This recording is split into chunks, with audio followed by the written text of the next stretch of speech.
Hola, ¿qué tal amigos? Sean todos y todas bienvenidos a esta nueva edición de Acción 10 en la mañana. Qué grato que nos pueda acompañar. Hoy con ustedes Jocelyn Medrano, Michelle Polanco y Odili Vargas en este día 17 de febrero del año 2021. Sobre todo siempre dándole gracias a Dios, pidiéndole su auxilio y su protección en todo momento. Muchachas, muy buenos días.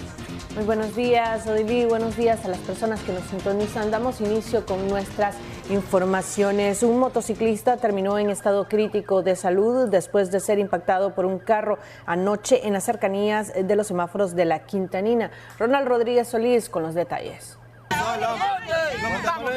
Con serias lesiones en su cuerpo resultó anoche un motociclista tras ser impactado por un carro particular conducido por el ciudadano Carlos José Urbina Morales cuando circulaban por el sector de los semáforos de la Quintanina en carretera norte.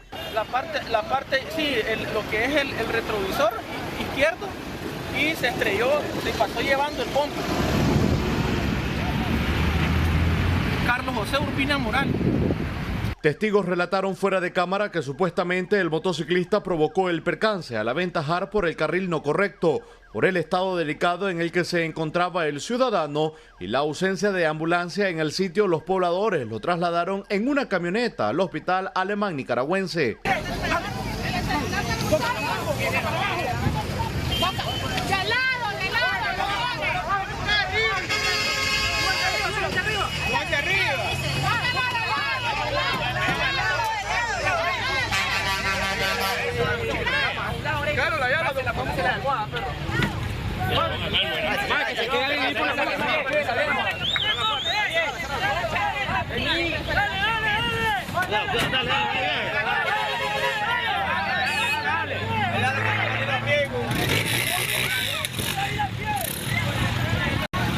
Minutos más tarde llegaron trabajadores del Ministerio de Salud para atender la emergencia, pero el hombre ya estaba en el hospital. Demasiado tarde vinieron.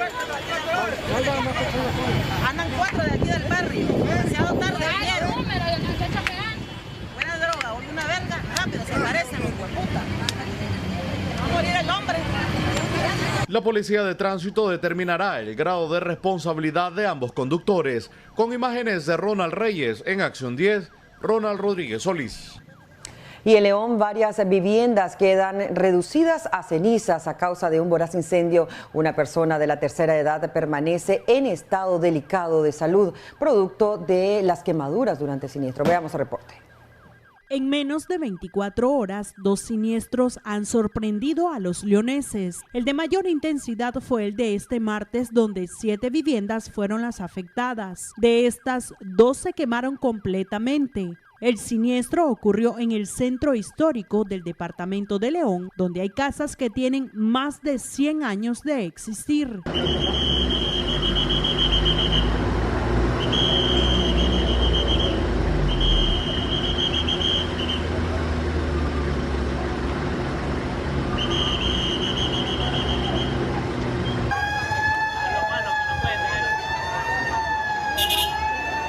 Una persona de la tercera edad fue trasladada a un hospital producto de las quemaduras de tercer grado en su cuerpo. Por fortuna, los dueños de las casas lograron sacar algunas pertenencias. Padre, ¿usted vio a la señora que se quemó? Claro que nosotros la miramos, pero yo la saqué con el otro compañero que andábamos nosotros. ¿Cuántos años tenía? La señora tiene como unos 90 años, tiene, es de tercera edad. La señora va a quemar de tercer grado ya, señora. ¿Ese fue el lugar en donde se...? Sí, ahí se quemó. Como a las 10:30 fue la quemación que hubo ahí. ¿Fue en la primera casa donde se originó el incendio? Correcto.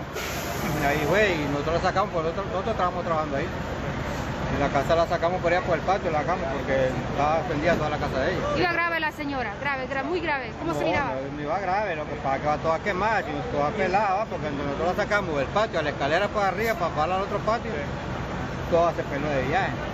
Don Ramón Landero Mata, uno de los que perdió gran parte de su vivienda, dice que fue un milagro que todos los de su casa lograron salir a tiempo, y ese milagro lo atribuye a esta imagen del corazón de Jesús que estaba ubicado en su casa y que no se quemó. Es un milagro.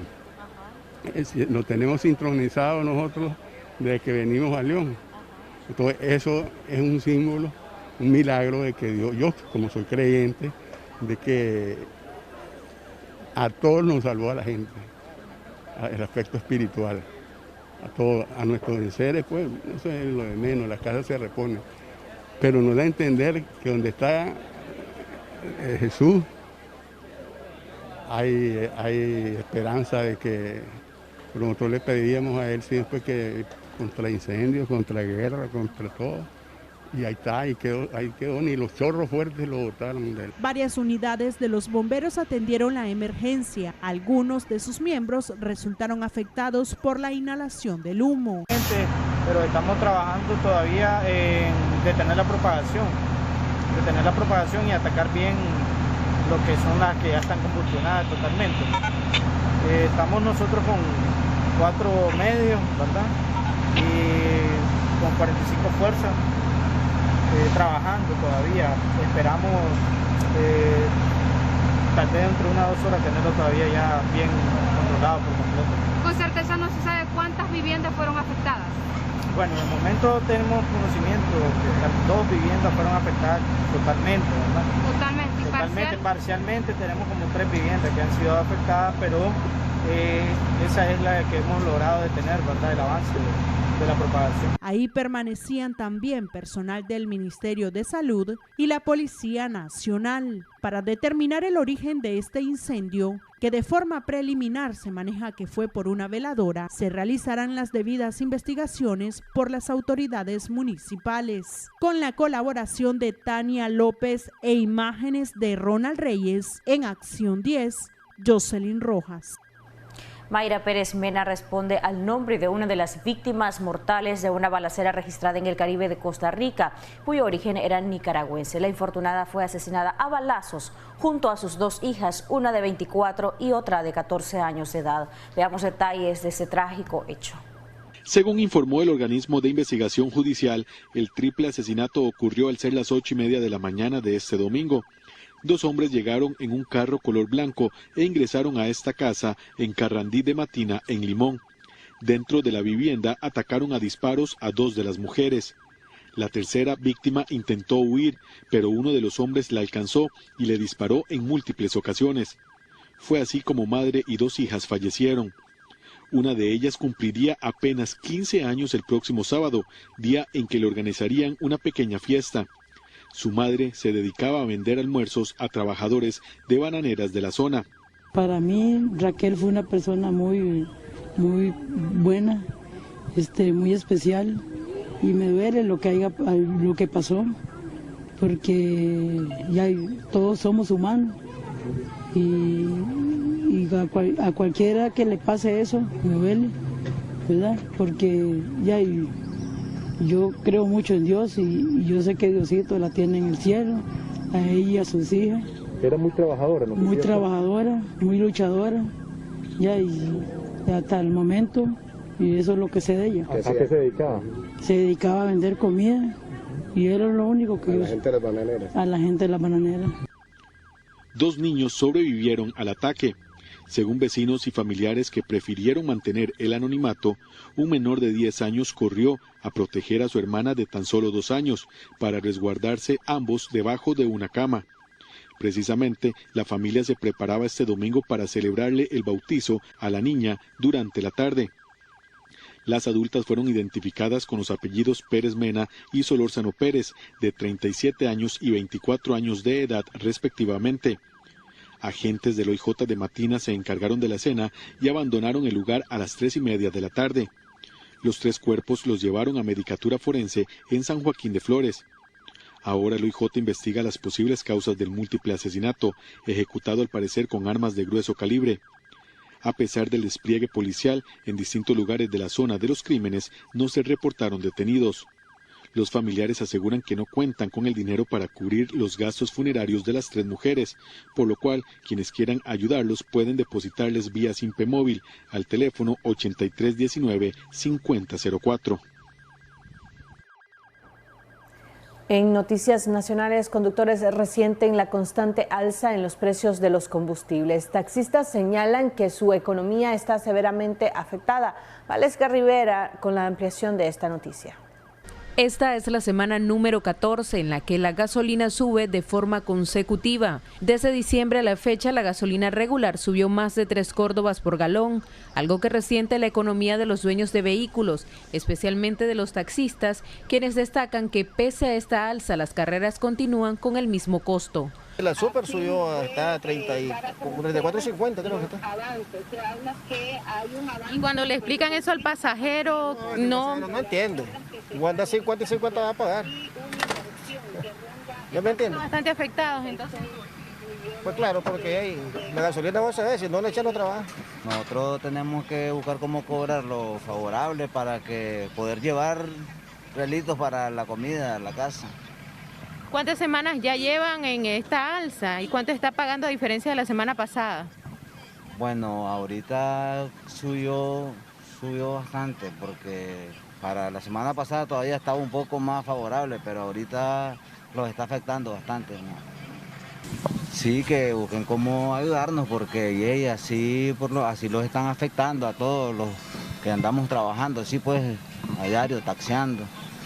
Que hagan todo lo posible por ayudarnos ahí, para que le puedan bajar al combustible. Otros señalan que estas acciones son comunes en el país, en el que el precio de los hidrocarburos es variable. Pues sí, siempre la gasolina sube un poco, sube y siempre baja, pero siempre se mantiene. Si sube bastante, en una época, en otra época se baja un toquecito, pero sí, siempre se mantiene, siempre. La gasolina super ya registra un alza de 4 córdobas con 1 centavo por galón, es decir, el litro cuesta 32 córdobas con 89 centavos. El diésel, 27 córdobas con 98 centavos. En Managua son los precios para esta semana. Para Acción 10, Valesca Rivera Hernández. Y en otras informaciones, el informe brindado por autoridades del Ministerio de Salud refleja que Nicaragua registra 51 nuevos casos de COVID-19 y un nuevo deceso a causa de la enfermedad. El reporte comprende de la semana del 9 al 16 de febrero. Veamos el reporte. Nota de prensa semanal del Ministerio de Salud del 9 al 16 de febrero reporta 51 nuevos casos de coronavirus confirmados y 38 pacientes en seguimiento que ya cumplieron con el periodo establecido. Según datos del MINSA, en lo que va de la semana se registró una persona fallecida por la pandemia y otros decesos a causa de tromboembolismo pulmonar, diabetes mellitus, infarto agudo de miocardio, crisis hipertensivas y neumonías bacterianas. El reporte de la entidad estatal indica que desde el inicio del virus en el país se han atendido a 5.106 personas y hasta la fecha se han recuperado 4.833 nicaragüenses, mientras que 172 han muerto a causa de la pandemia. En Acción 10, Geraldine Domínguez. En otras noticias, el reto de Cristiana Chamorro a la pareja presidencial fue ignorado por la vicepresidenta de Nicaragua, Rosario Murillo, en su acostumbrada intervención de mediodía.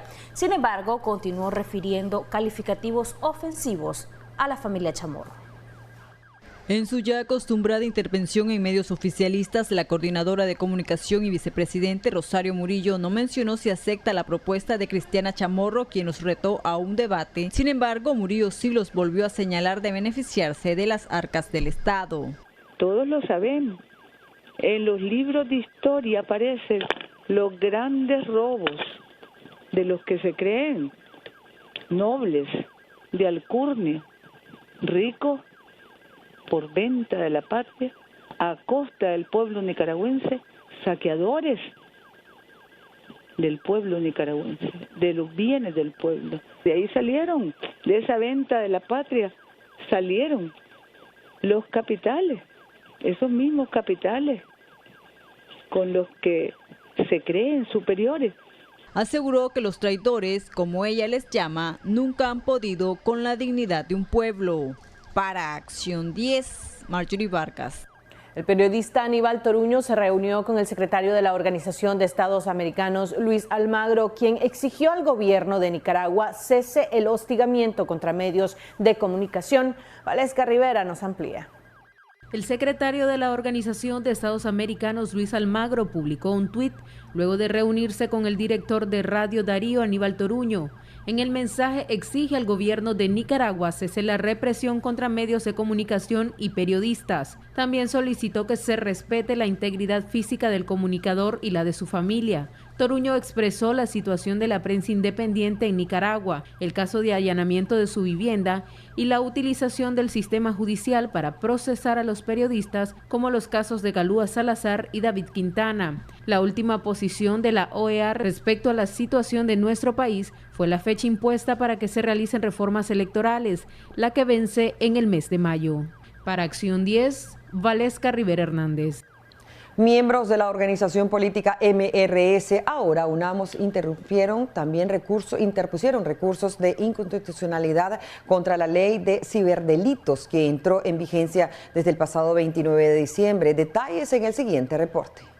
Suyen Barahona, Ana Margarita Vigil, Tamara Dávila, Julio Ricardo Hernández y Aurora Aragón, miembros de Unamos, interpusieron recurso por inconstitucionalidad contra la Ley Especial de Ciberdelito, conocida como Ley Mordaza, por violentar garantías, derechos y disposiciones constitucionales. Una ley que va a ser utilizada para que después cualquier persona te criminalice por lo que vos decís en Facebook, porque nos quieren callar, pero no nos van a callar. Hablar es nuestro derecho, expresarnos es nuestro derecho, demandar un Estado que respete las libertades es nuestro derecho, y estamos dejando constancia legal de nuestro desacuerdo y de nuestro completo repudio a una ley que quiere censurar a las y los nicaragüenses. Además, consideran que con esa ley el gobierno Ortega Murillo continúa el asedio, hostigamiento, amenazas y judicialización de los periodistas, comunicadores, ciudadanos que hacen uso de su derecho de libre expresión y libertad de prensa. Es parte de la estrategia, además, del orteguismo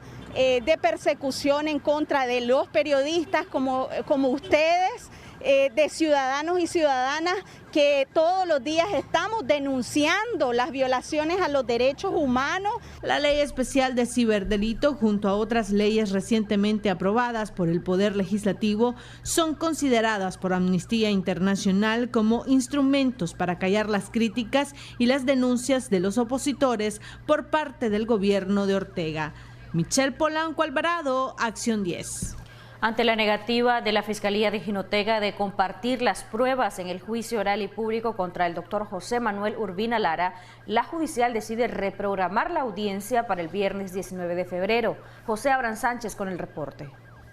Incautos de la justicia en nuestro país, familiares de la víctima de accidente de tránsito, José Antonio Rizo Castro, quien viajaba al RAI, se colocaron bajo esta placa ubicada en el muro del costado izquierdo, entrada principal de los juzgados de Jinotega, que dice: la igualdad ante la ley será como un sol que alumbra a todos, a grandes y humildes, a ricos y pobres, pero tienen 22 días bajo el sol, aguantando hambre, sed, en la intemperie, esperando regresar a sus casas montaña adentro, y que el Ministerio Público no siga obstaculizando la mediación con el autor involuntario de la tragedia, doctor José Manuel Urbina Lara. El accidente no tiene nada que ver con la política, porque entonces todos estuvieran presos los que cometen accidentes. Pero con el doctor Urbina Lara es diferente. Con el doctor es diferente, están confundiendo, como decimos en buen nicaragüense, el cebo con la manteca. Somos una familia pobre de escasos recursos,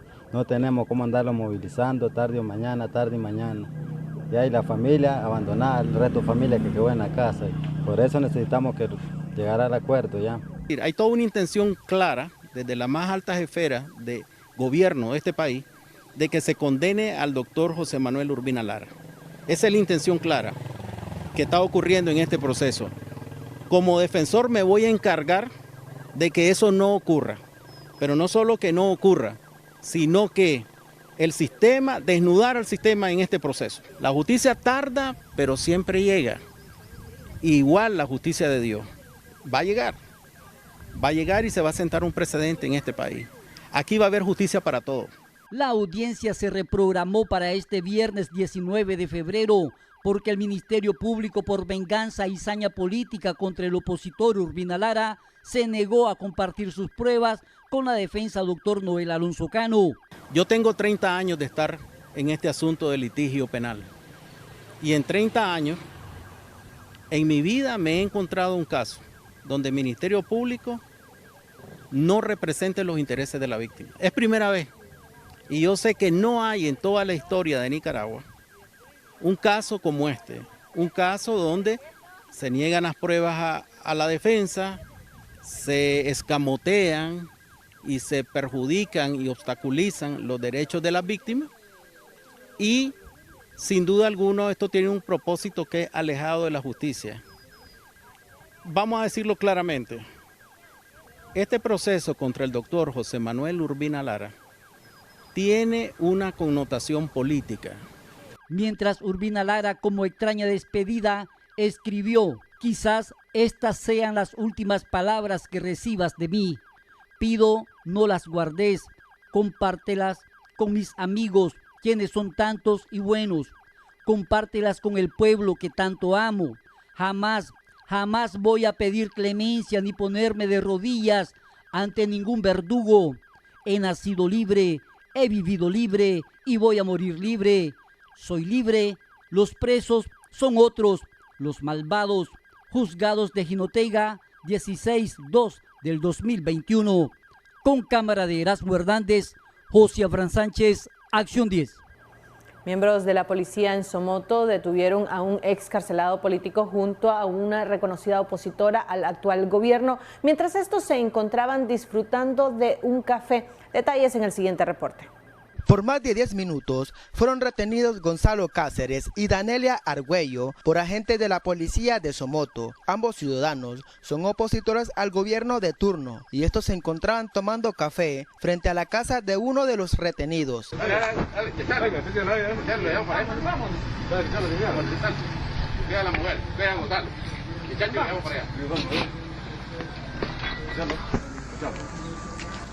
Cáceres expresó que no les explicaron el por qué iban detenidos y fueron llevados hacia la estación policial, la que está a unas 2 cuadras de su casa de habitación.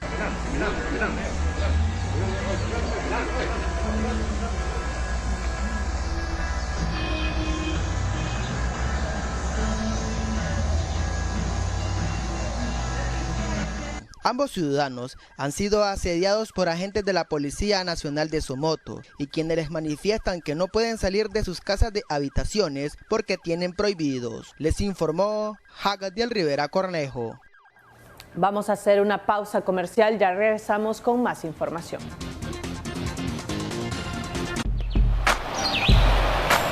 Ya regresamos con Acción 10 en la mañana. Y en otras informaciones, un vehículo cae en un puente con todo y pasajeros a bordo tras registrarse un aparatoso accidente cerca al empalme de Izapa sobre la carretera León-Managua, donde 2 cabezales colisionaron de manera frontal. Jocelyn Rojas nos cuenta más. Esta cuádruple colisión colapsó por varias horas el tráfico vehicular de la carretera que conduce al departamento de León. El accidente supuestamente ocurrió cuando 2 cabezales chocaron de frente y otro vehículo. Tras el impacto, el carro se salió de la vía y se precipitó al puente Santa María, ubicado cerca al empalme de Izapa. Varias personas resultaron lesionadas. La policía llegó al lugar para determinar la responsabilidad de los conductores involucrados. Con la colaboración de Tania López, en Acción 10, Jocelyn Rojas. Un incendio registrado en el barrio Ermita de Dolores en León deja prácticamente en la calle a una familia. Detalles con nuestra corresponsal Tania López.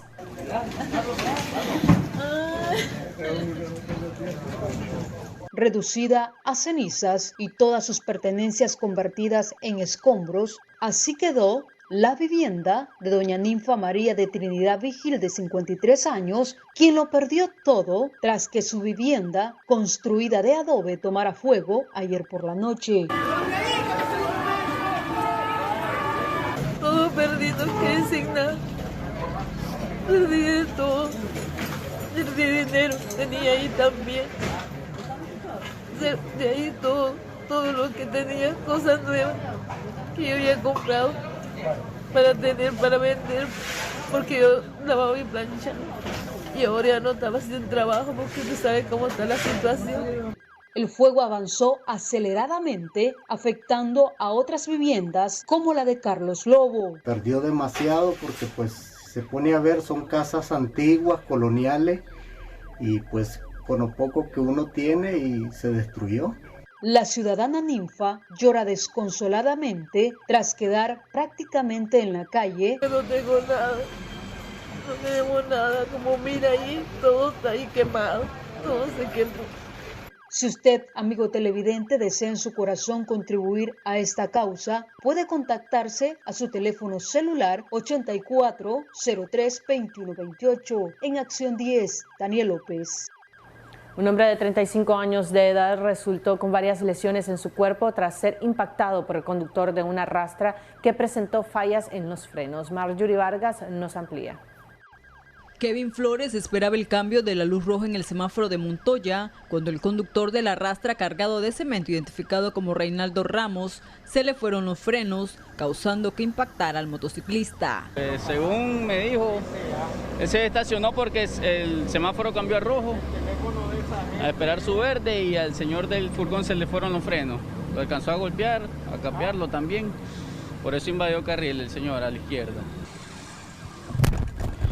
Estoy ocupado ahorita. Una unidad de Cruz Roja nicaragüense brindó asistencia prehospitalaria al lesionado. Esta es una posible fractura a nivel de la cadera izquierda.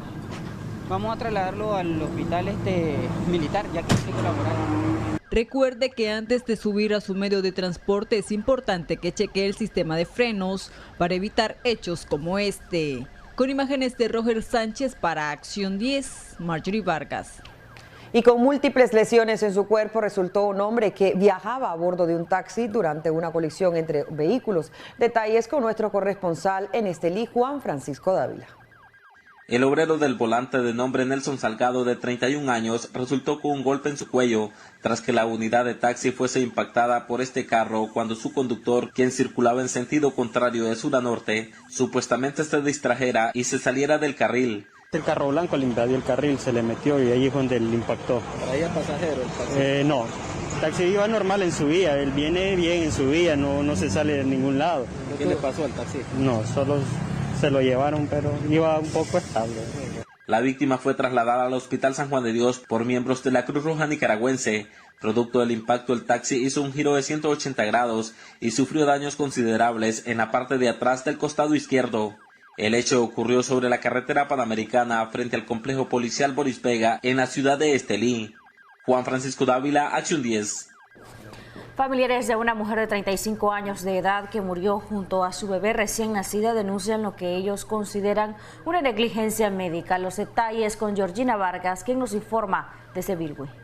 Joven de 35 años denuncia negligencia médica tras la muerte repentina de Johanna Webster Toby, quien la semana pasada se ingresó al hospital Nuevo Amanecer de Bilwi con síntomas de malaria. La mujer estaba embarazada. Supuestamente familiares señalan que atendieron muy tarde el parto.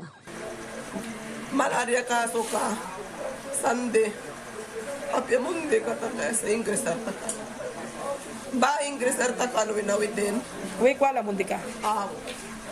Ingresar takano en awitin brekan taktan na ni control mo ni kan pain kan ko na bawi na mahkaliki do kumaplapan. Balik itu ka baplapan badaktar na ni papain mo hikipura na katamo hikinapo. Mo hikira kaso mudaras. Además, aseguran que después de la cesárea a las horas le quitaron la sonda y obligaron a levantarse de la cama, donde la fémina priorizó de salud, a tal punto que en menos de 20 minutos falleció. En este caso, como ella, muchas mujeres han muerto en este hospital.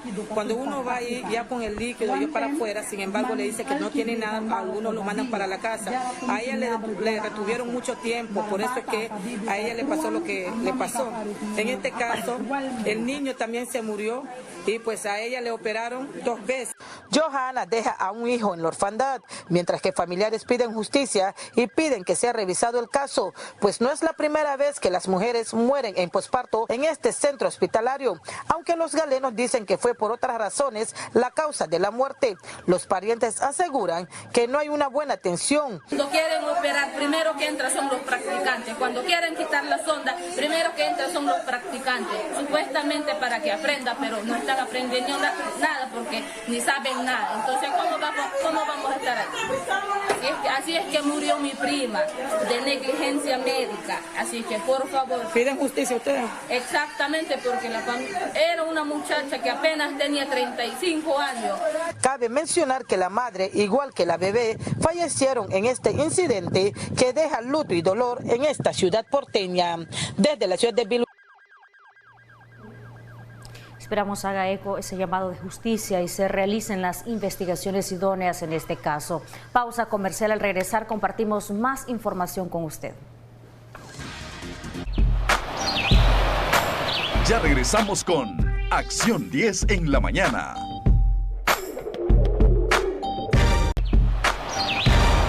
Continuamos con Acción 10 en la mañana.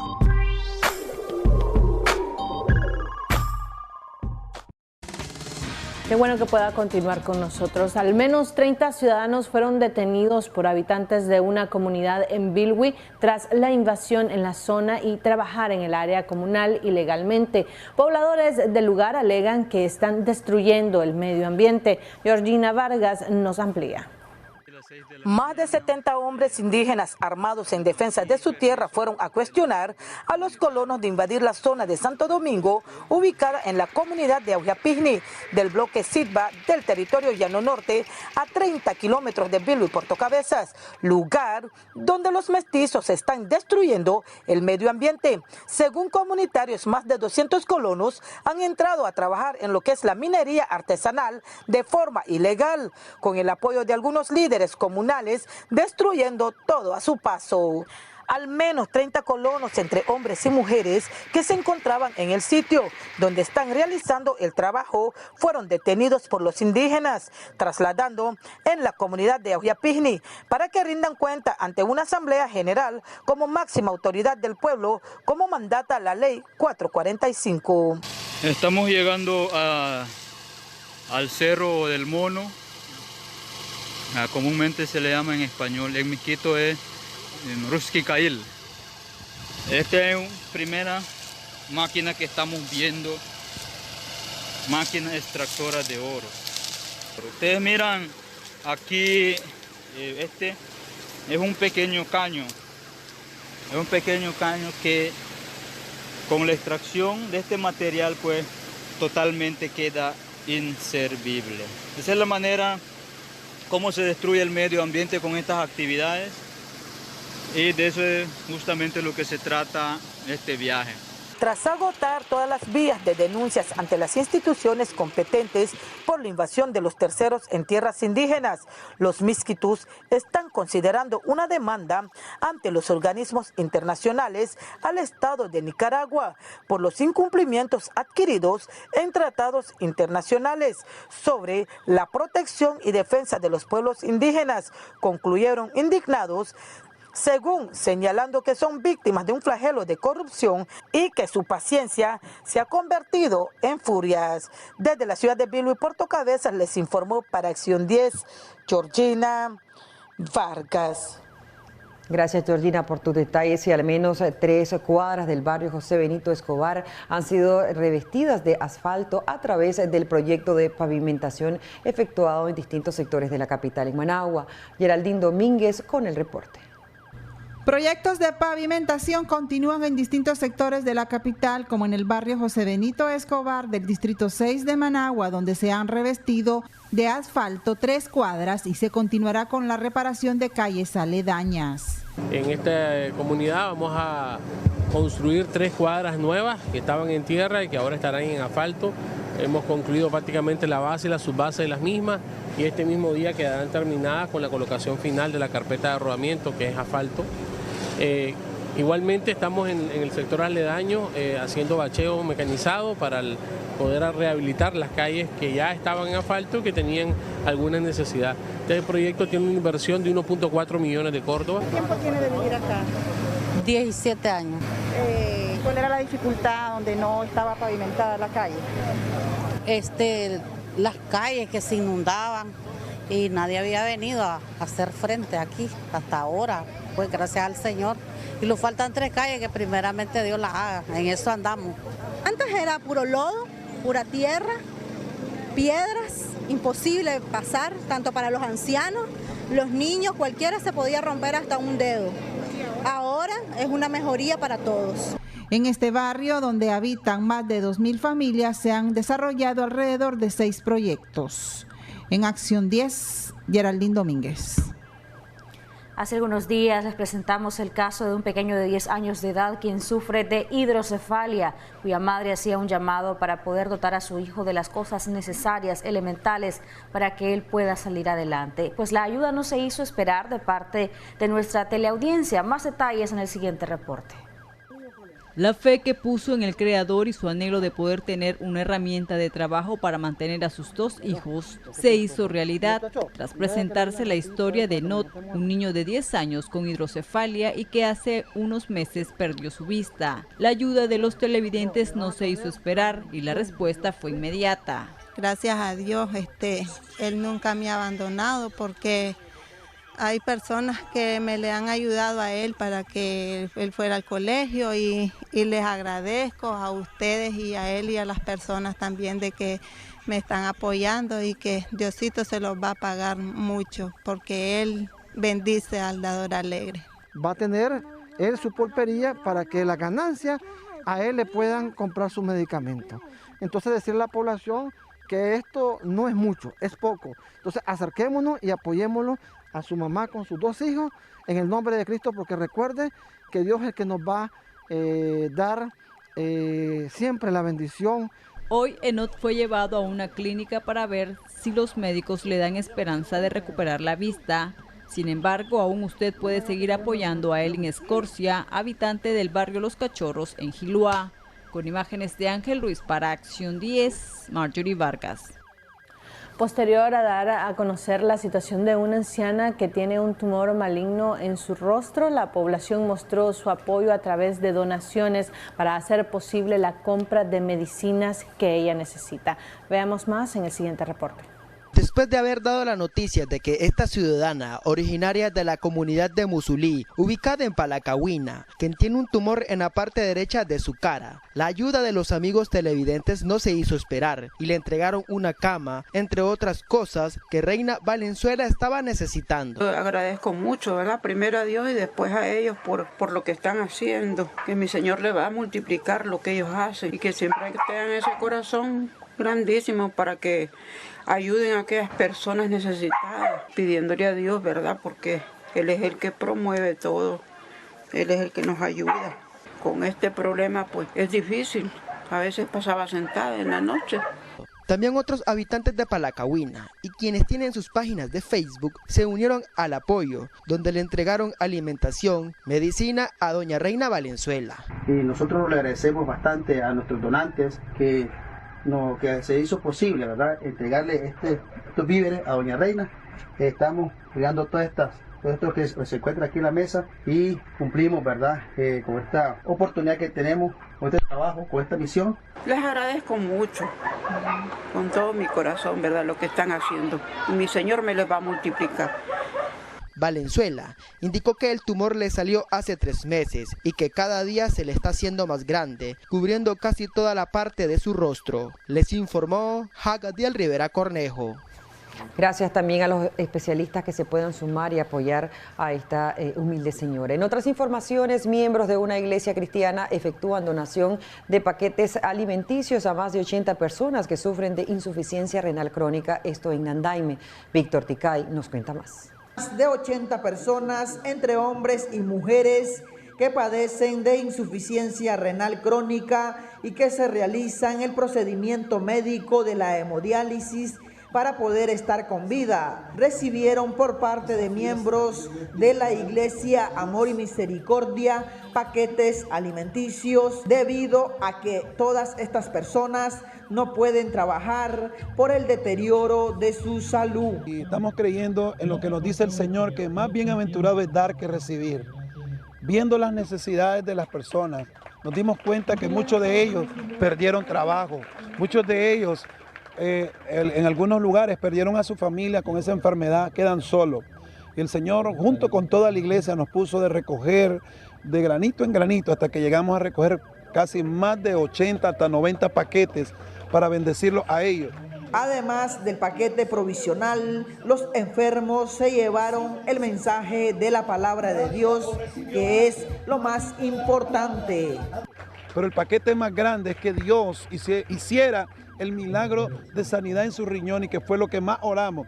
Según César Solís, pastor de la iglesia Amor y Misericordia, dijo que estas acciones forman parte de la labor social y espiritual de dicha congregación. Informó para Acción 10, Víctor Ticay. Continuamos con Acción 10 en la mañana.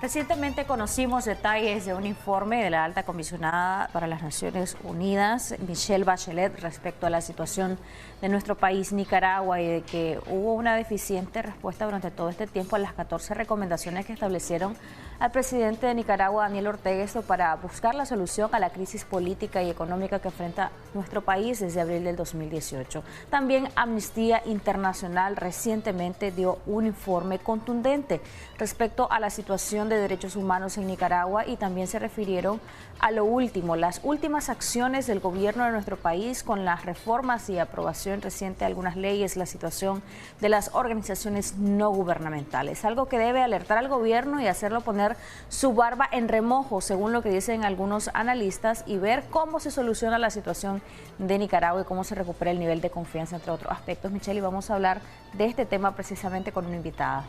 Así es, se encuentra vía Skype Astrid Valencia. Ella es investigadora de Amnistía Internacional, especialista en el tema de Nicaragua. En este informe ellos han hecho hincapié en 3 de los instrumentos que el gobierno, dice el informe, ha utilizado para callar las voces disidentes. Ella se encuentra con nosotros vía Skype. Muy buenos días, Astrid, gracias por responder a nuestra llamada.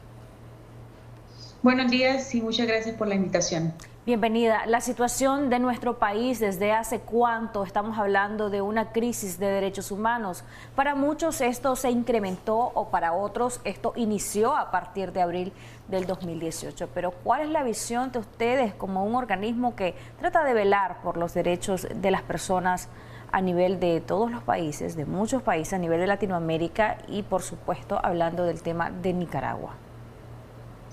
Bueno, nosotros hemos estado trabajando y monitoreando la situación en Nicaragua desde hace muchos años, y claramente con la crisis de derechos humanos que inicia en abril del 2018, nos activamos muy rápidamente. Hasta el momento este es nuestro tercer informe. El primer informe fue Disparar a Matar, donde documentamos las posibles ejecuciones extrajudiciales que fueron parte de una estrategia represiva letal. Nuestro segundo informe fue Sembrando el Terror, que documentó la terrible operación Limpieza, y este es nuestro tercer informe, Silencio a cualquier costo, donde claramente complementamos la situación actual que se vive en Nicaragua respecto a la crisis de derechos humanos que enfrenta el país. Astrid, ustedes mencionaban que en este tercer informe han logrado exponer o explicar cómo el Estado ha venido recrudeciendo las estrategias para callar a los opositores. Háblanos acerca de cuáles son estas estrategias que ustedes han logrado identificar y cuáles son esos mecanismos que se están utilizando. Sí, bueno, para iniciar, el informe también busca dejar claridad sobre que la crisis de derechos humanos que enfrenta Nicaragua no ha terminado, sino que continúa, y que las víctimas se siguen acumulando hasta el día de hoy, ¿no? Esa es una premisa básica que deja el informe, la continuidad de la crisis, que en Nicaragua la situación no es normal, lo que está ocurriendo, y como bien dices, hablamos de una serie de tácticas o estrategias que implementa el Estado para acallar las voces disidentes o todo aquel que critique las políticas estatales. Si bien el abanico de tácticas es bastante amplio, nosotros nos referimos a 3 de ellas. La primera es la táctica de detenciones arbitrarias. Desde el inicio de la crisis en abril del 2018 se han dado cientos de detenciones arbitrarias. Ni siquiera la pandemia, por ejemplo, ha detenido las detenciones de personas que están tras las rejas solo por ejercer sus derechos. Según reportes de grupos locales, más de 100 personas continúan en prisión por estas razones.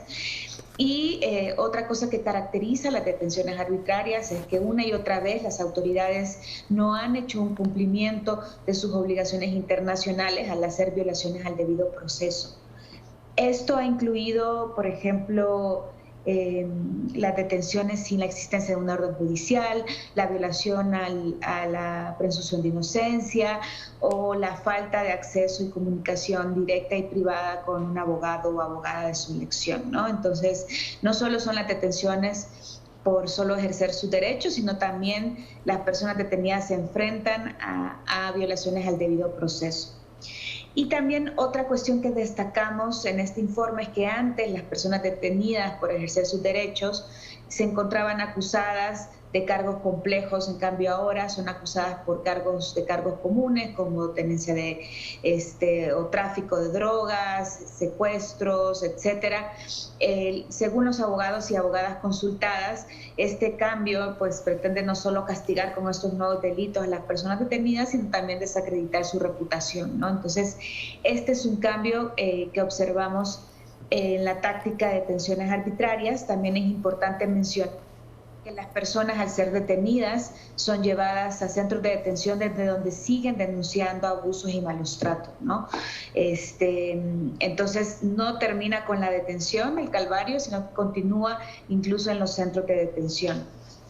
Ahora, es importante traer a la mesa el contexto actual, el contexto de la pandemia, donde nosotros también referimos al informe que este es un contexto adverso, ¿no? Que también se ve reflejado en la situación de las personas detenidas arbitrariamente. Bueno, la Comisión Interamericana ha dado medidas cautelares a 41 personas detenidas por ejercer sus derechos. También la Oficina de la Alta Comisionada ha reportado que ha recibido denuncias sobre las situaciones de salud de 40 personas detenidas. Nosotros también recibimos testimonios vinculados a la situación de personas detenidas en el contexto del COVID y cómo algunas de las personas detenidas arbitrariamente han mostrado síntomas compatibles sin que tengan acceso a servicios de salud de calidad. Entonces, la estrategia de las detenciones arbitrarias, como bien decimos en el informe, es una estrategia que inicia al inicio de la crisis, pero que se continúa realizando por las autoridades del Estado, ¿no? Hasta el día de hoy continúan las detenciones arbitrarias, lamentablemente. Esa sería la primera táctica o estrategia incluida en el informe. La segunda es la aprobación de leyes para callar las críticas. En ese caso, nosotros partimos de un análisis del incremento, el recrudecimiento, el hostigamiento contra personas defensoras, periodistas y organizaciones de derechos humanos.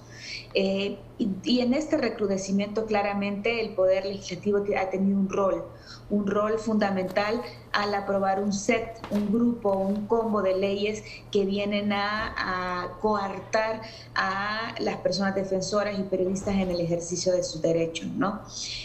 Todos sabemos que el hostigamiento y la persecución de organismos de derechos humanos desde el inicio de la crisis ha sido una situación frontal y muy clara, que inició con la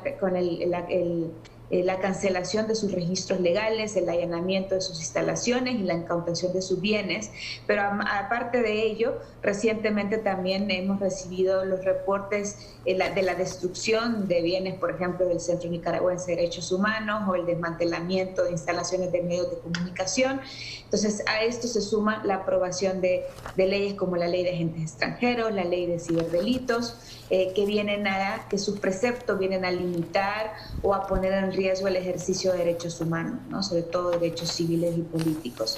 Entonces, hay una preocupación por esta aprobación, una preocupación de Amnistía Internacional, pero una preocupación que también ha hecho la comunidad internacional a través de la Comisión Interamericana de Derechos Humanos y la Oficina de la Alta Comisionada, una serie de relatores también especiales han emitido sus opiniones de preocupación por la aprobación de esta serie de normas que violan o ponen en riesgo los derechos humanos. Nos sumamos nosotros, evidentemente, a esa voz de preocupación.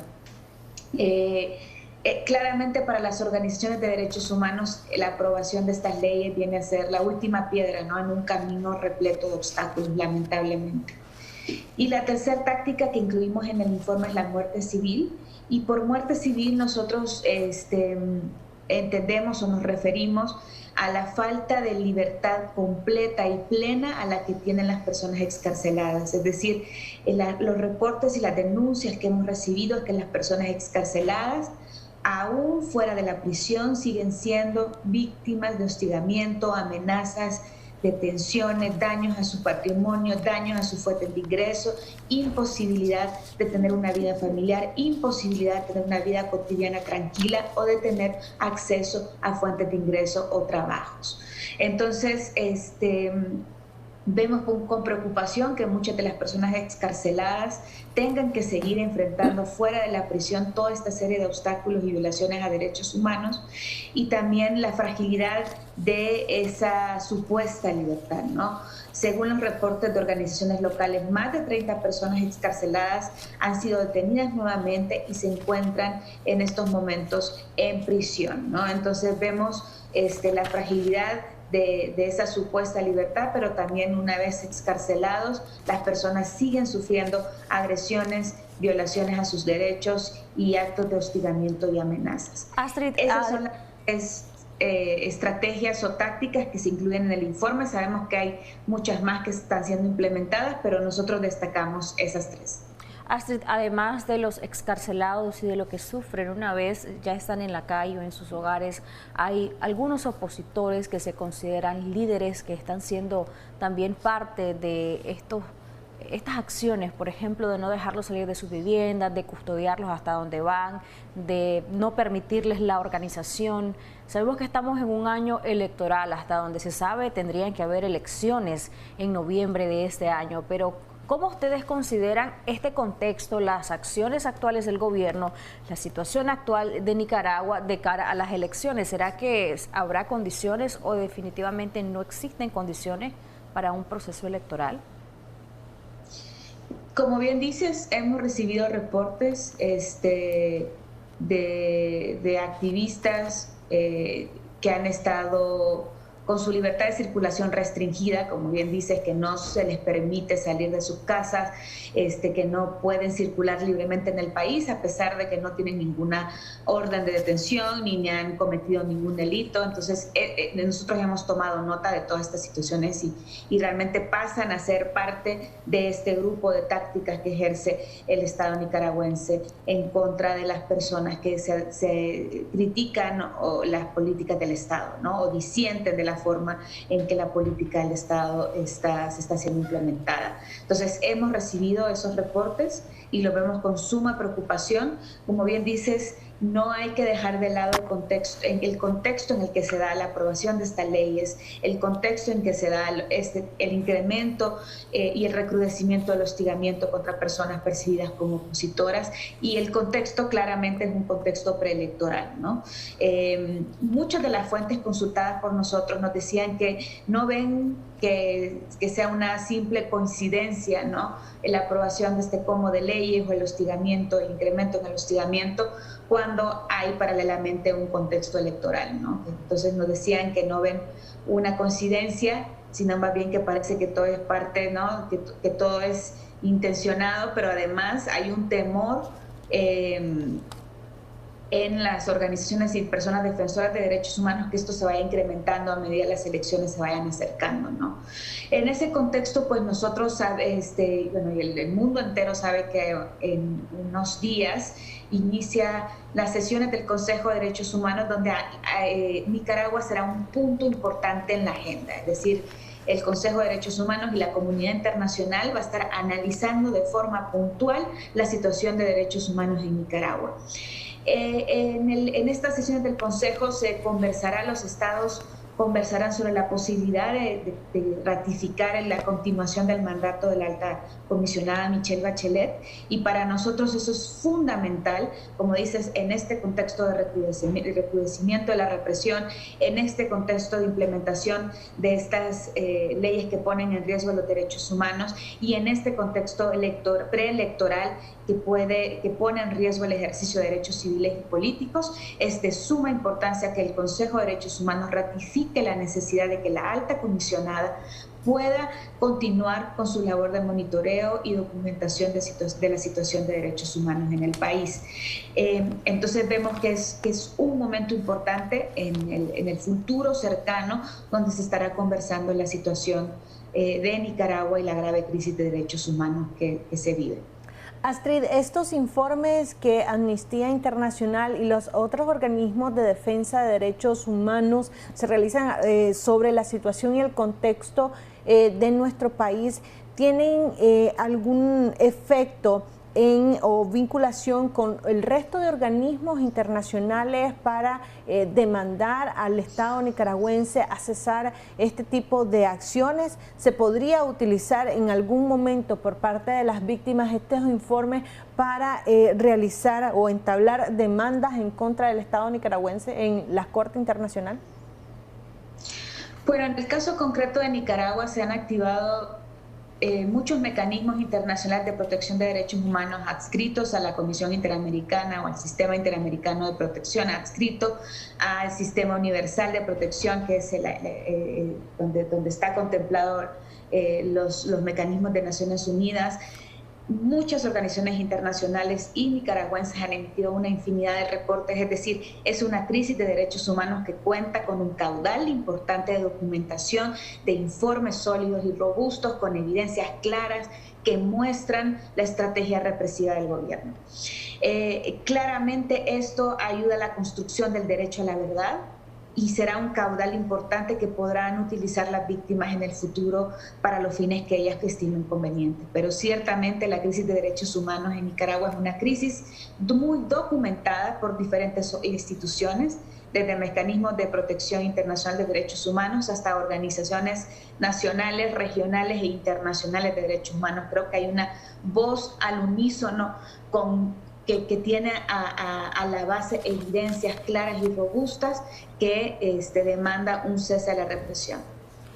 Hemos visto que el actuar del gobierno de nuestro país ha sido refutar los informes de los organismos de derechos humanos, incluso tildarlos de sesgados, de que carecen de objetividad.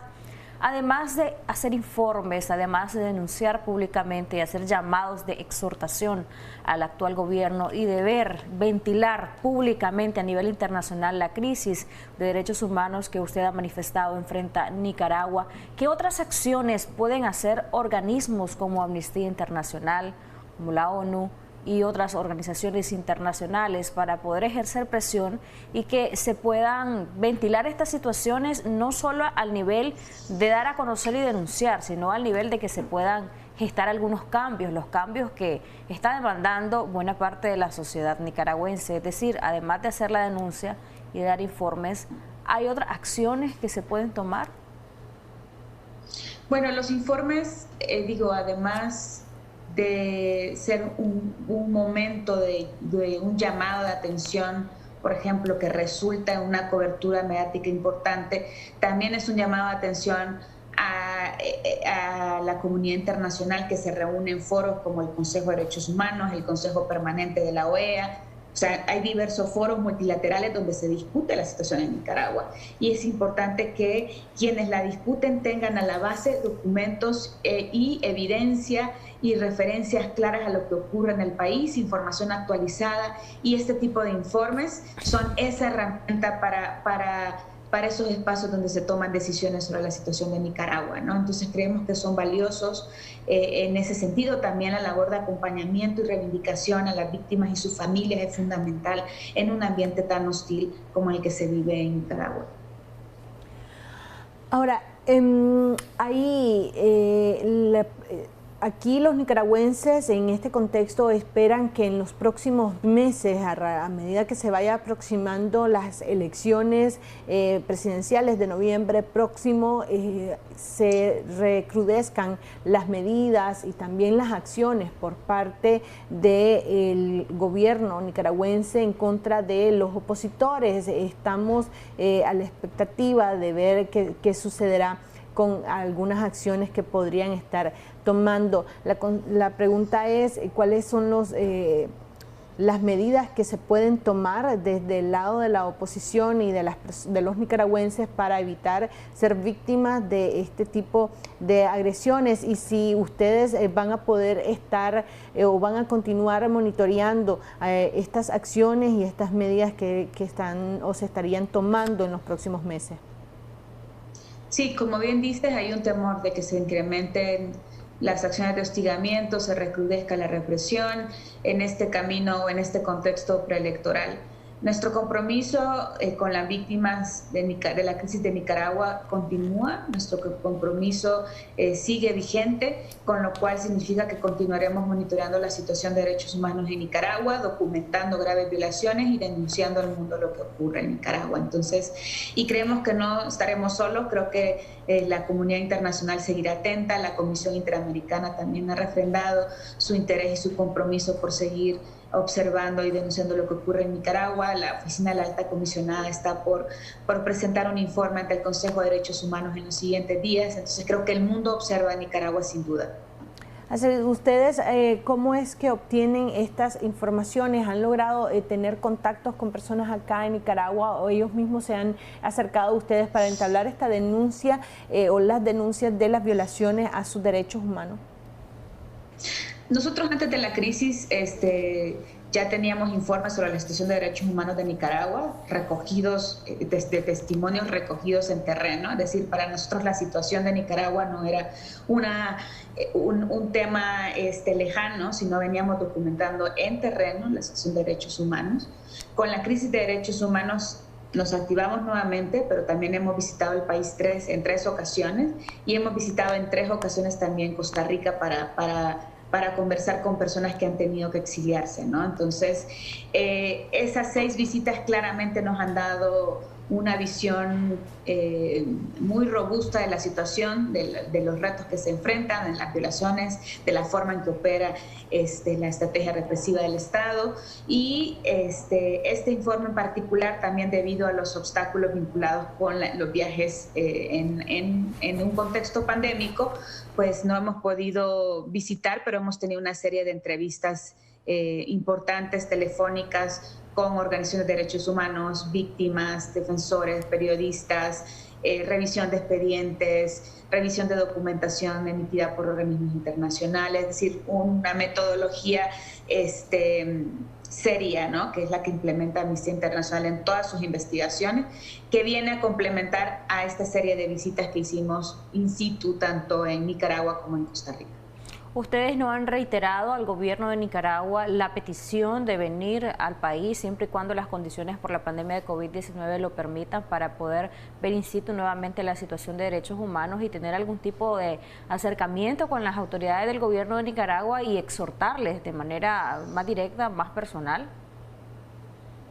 Nosotros, sobre todo en el inicio de la crisis, remitimos comunicación de forma privada y de forma pública, hicimos una carta pública a las autoridades también, solicitando esa comunicación que tú mencionas. Lamentablemente no han respondido a nuestras solicitudes, pero seguimos reiterando. En este informe hay una serie de recomendaciones muy concretas a las autoridades nicaragüenses y también ese llamado, ¿no?,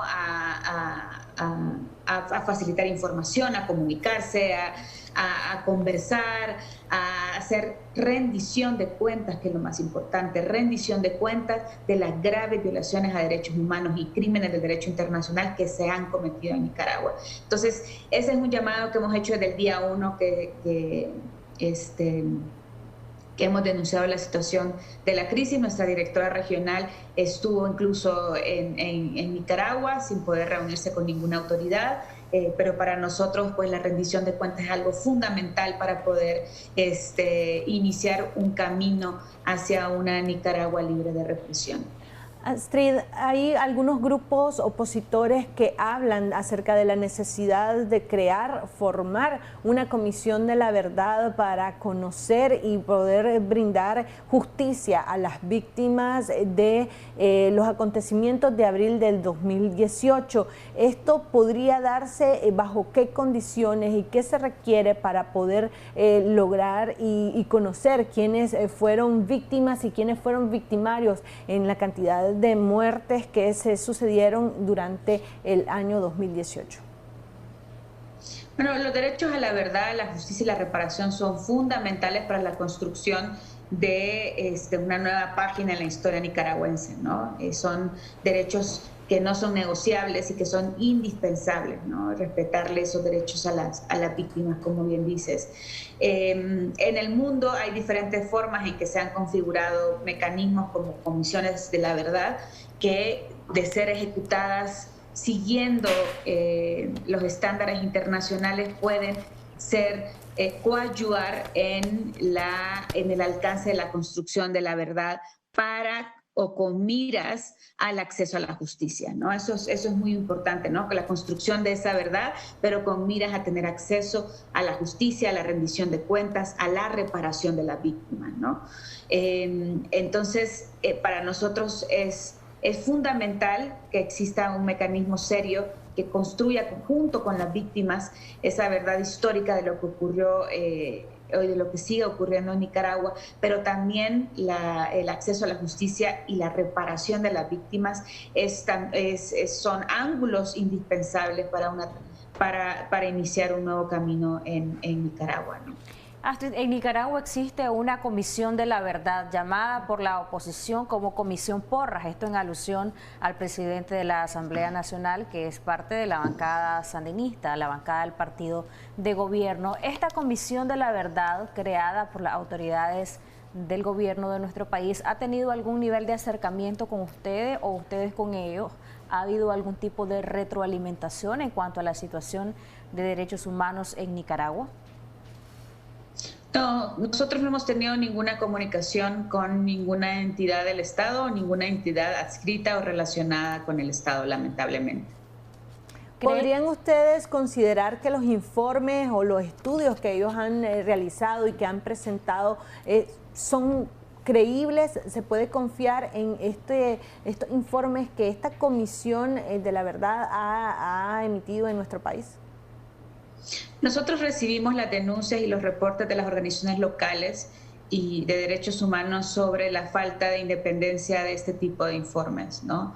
Y yo creo que hasta el momento el Estado nicaragüense en su conjunto sigue negando la crisis de derechos humanos y sigue negando sus responsabilidades como garante de los derechos humanos de la población, ¿no? La vigencia de esta comisión se extendió hasta 2022. ¿Qué elementos o qué tipo de actitudes, de acciones deberían de tomar para demostrar que realmente sí están trabajando por la verdad, sí están trabajando por la justicia y por darle a las víctimas una reparación idónea? En Nicaragua, por ejemplo, se aprobó una ley de amnistía a través de la cual muchos considerados presos políticos pues quedaron en libertad, pero vinieron otras acciones que no garantizan el pleno vivir de estas personas. Entonces, ¿qué elementos debería de demostrar el Estado de Nicaragua y esta Comisión de la Verdad creada en la Asamblea Nacional para dar un índice de que realmente están trabajando por los derechos de todos los nicaragüenses y no los de un sector nada más? Yo creo que lo primero es la independencia.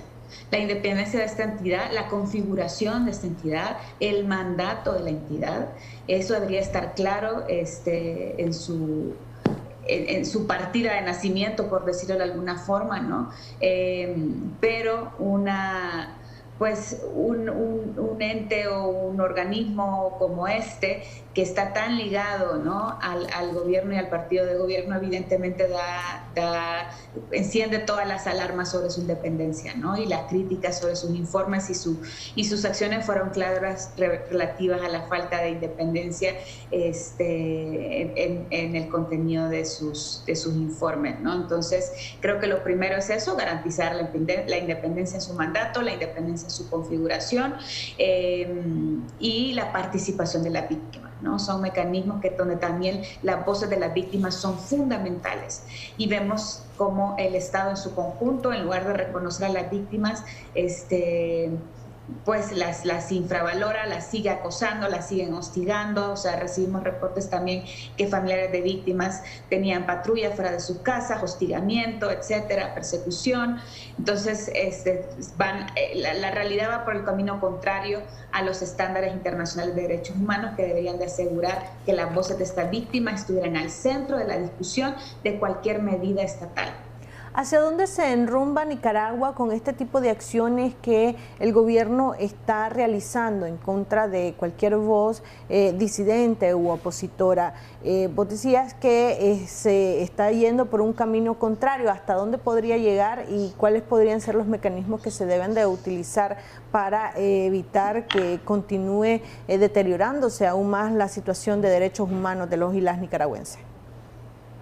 Sí, bueno, las evidencias y los testimonios contenidos en nuestro reporte permiten evidenciar cómo la crisis de derechos humanos en Nicaragua no solo se ha profundizado, sino las estrategias del Estado se han perfeccionado.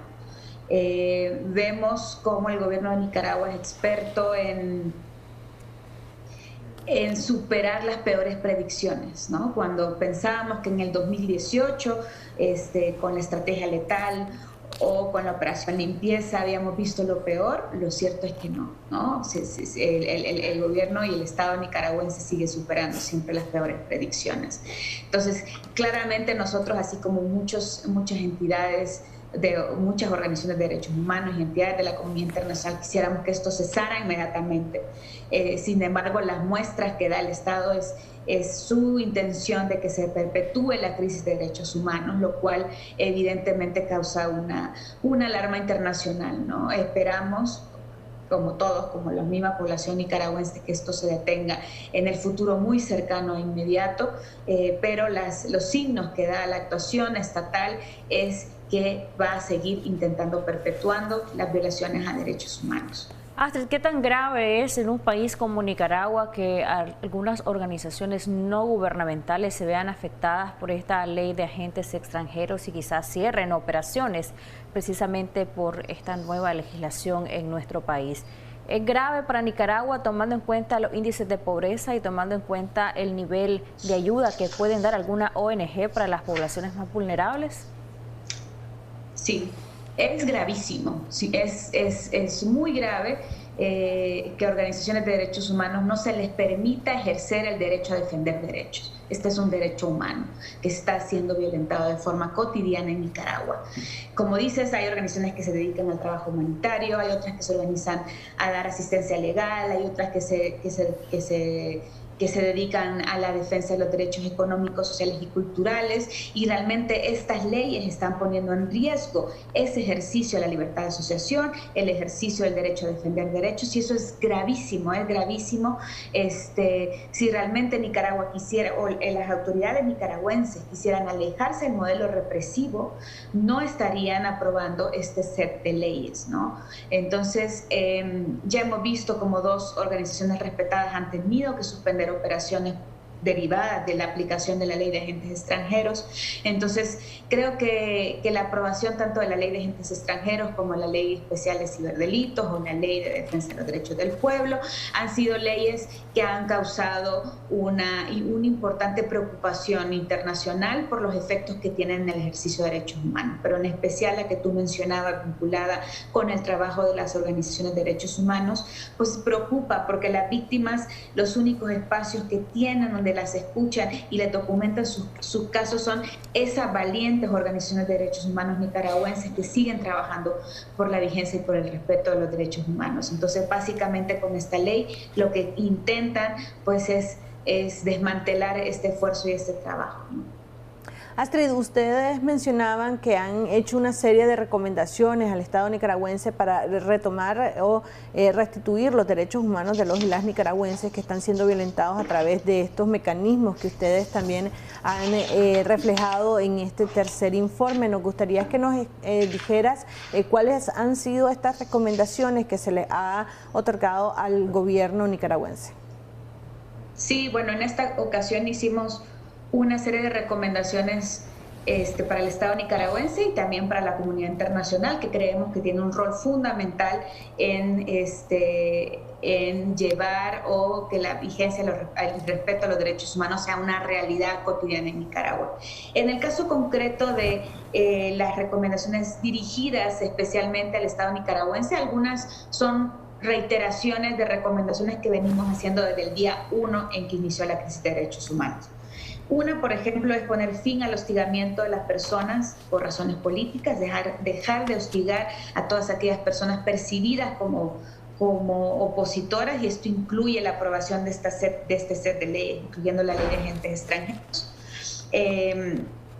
La segunda es acabar con las detenciones arbitrarias y liberar a todas las personas detenidas solo por ejercer sus derechos. Como decía al inicio, grupos locales están denunciando que más de 100 personas en este momento se encuentran en prisión solo por ejercer su libertad, su derecho a la libertad de expresión, y esto simplemente debe determinarse.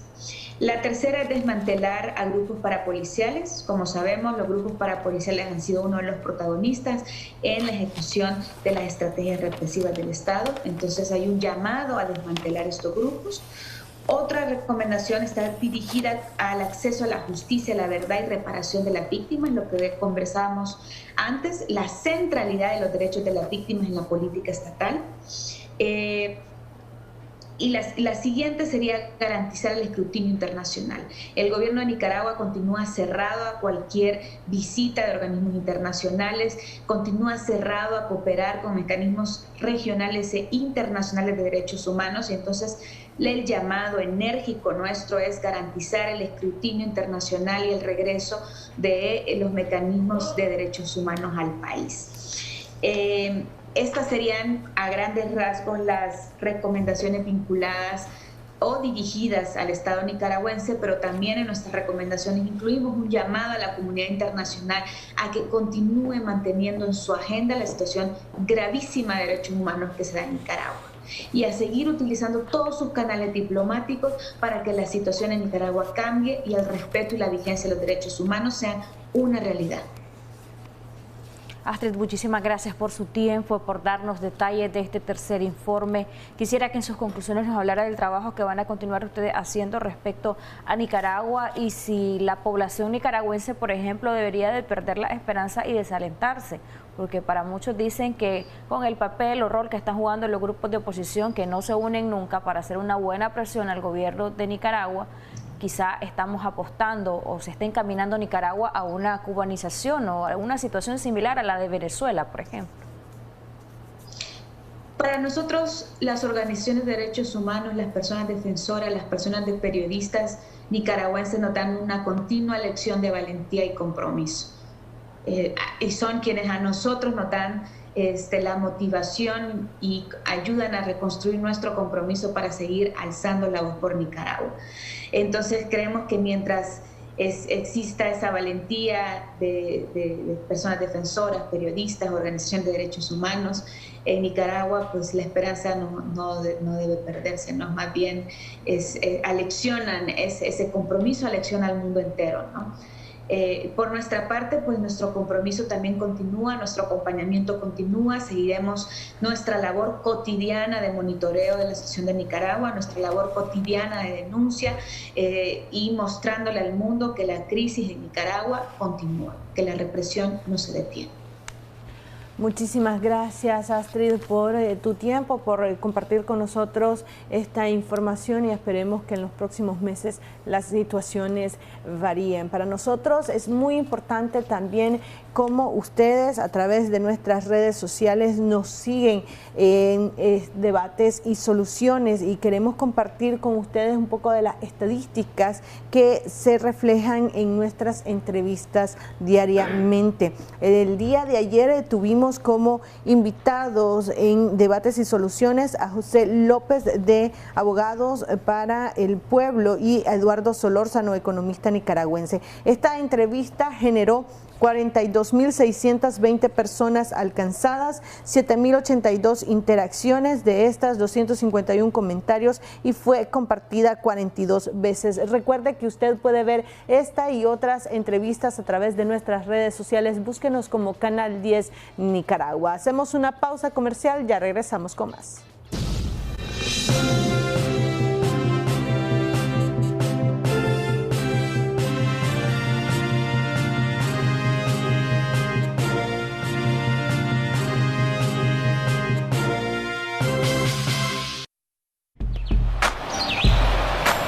Ya regresamos con Acción 10 en la mañana.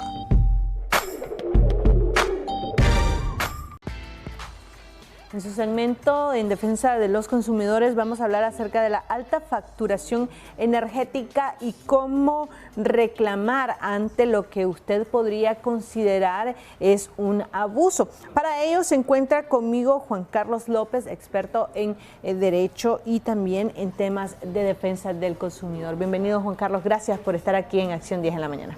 Muchas gracias, Michelle, y aquí compartir en Canal 10 con el segmento de los consumidores.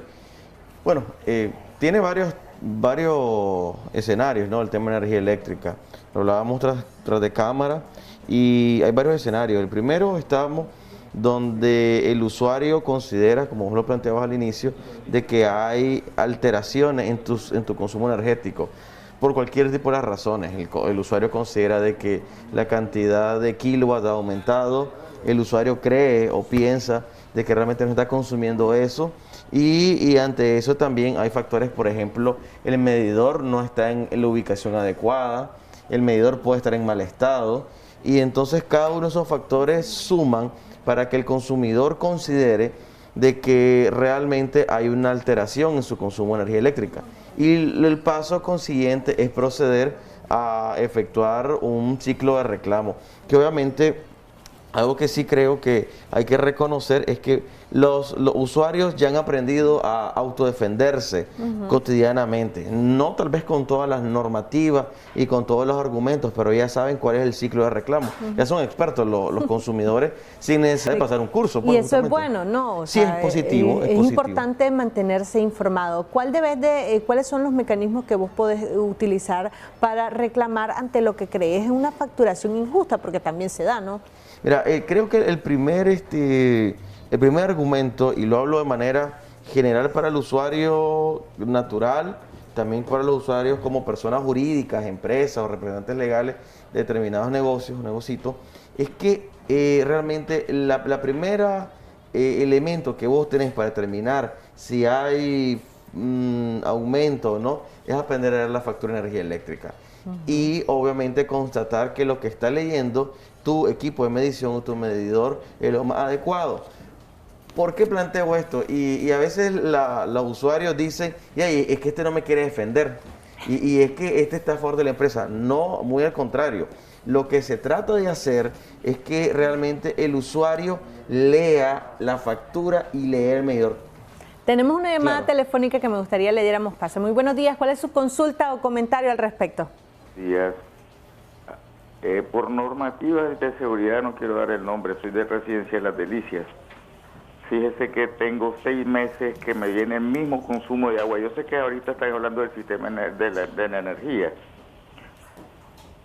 pero la misma facturación, los mismos 30 metros cúbicos y la misma cantidad, los mismos centavos. ¿Qué es lo que tengo que hacer? ¿Cuál es su consulta? Usted decía que está recibiendo la misma facturación por su consumo de agua. Sí. No vienen a medir. Oh, ya no hay. ¿Usted tiene medidor en su casa? Yo tengo medidor en la casa, sí. ¿Y el servicio de agua que le presta es por una empresa dedicada a esto dentro del residencial o ya es ENACAL la que se encarga? Dentro del residencial. O sea, no, el pozo se le cedió a ENACAL. Sí. Pero no está siendo administrado por la empresa urbanizadora. No. Entendemos.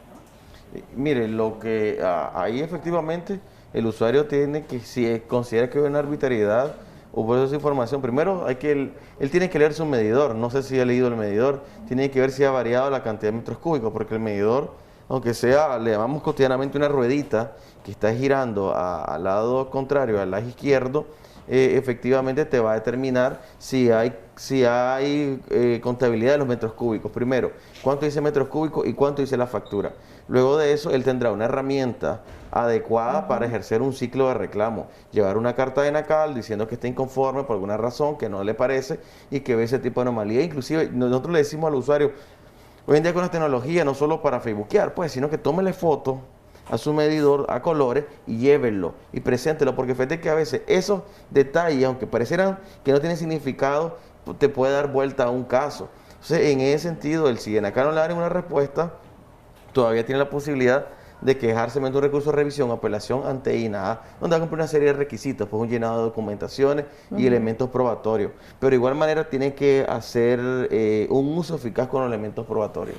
Ahora, retomando el tema de la energía eléctrica, vos decías que es importante saber leer el recibo, también saber leer el medidor, porque muchas veces la lectura que podría hacer el señor que anda haciendo la lectura podría no estar apegada a derecho. Sí, muchas veces los lectores que pasan leyendo los medidores, a veces no lo hacen en el tiempo cotidiano y te ponen posiblemente como que leyeron el medidor. Hay casos. No voy a decir que eso es generalizado y se da, pero vos, ¿cómo contrarrestás esos argumentos? Está bien, le haces una carta de ISNORTE. Mira, mucha gente viene y está bien, ya aprendió a hacer su reclamo, le hace la carta de ISNORTE, se queja, como puede ganar el caso, no lo puede ganar, una va a pegar, otra no, ¿verdad?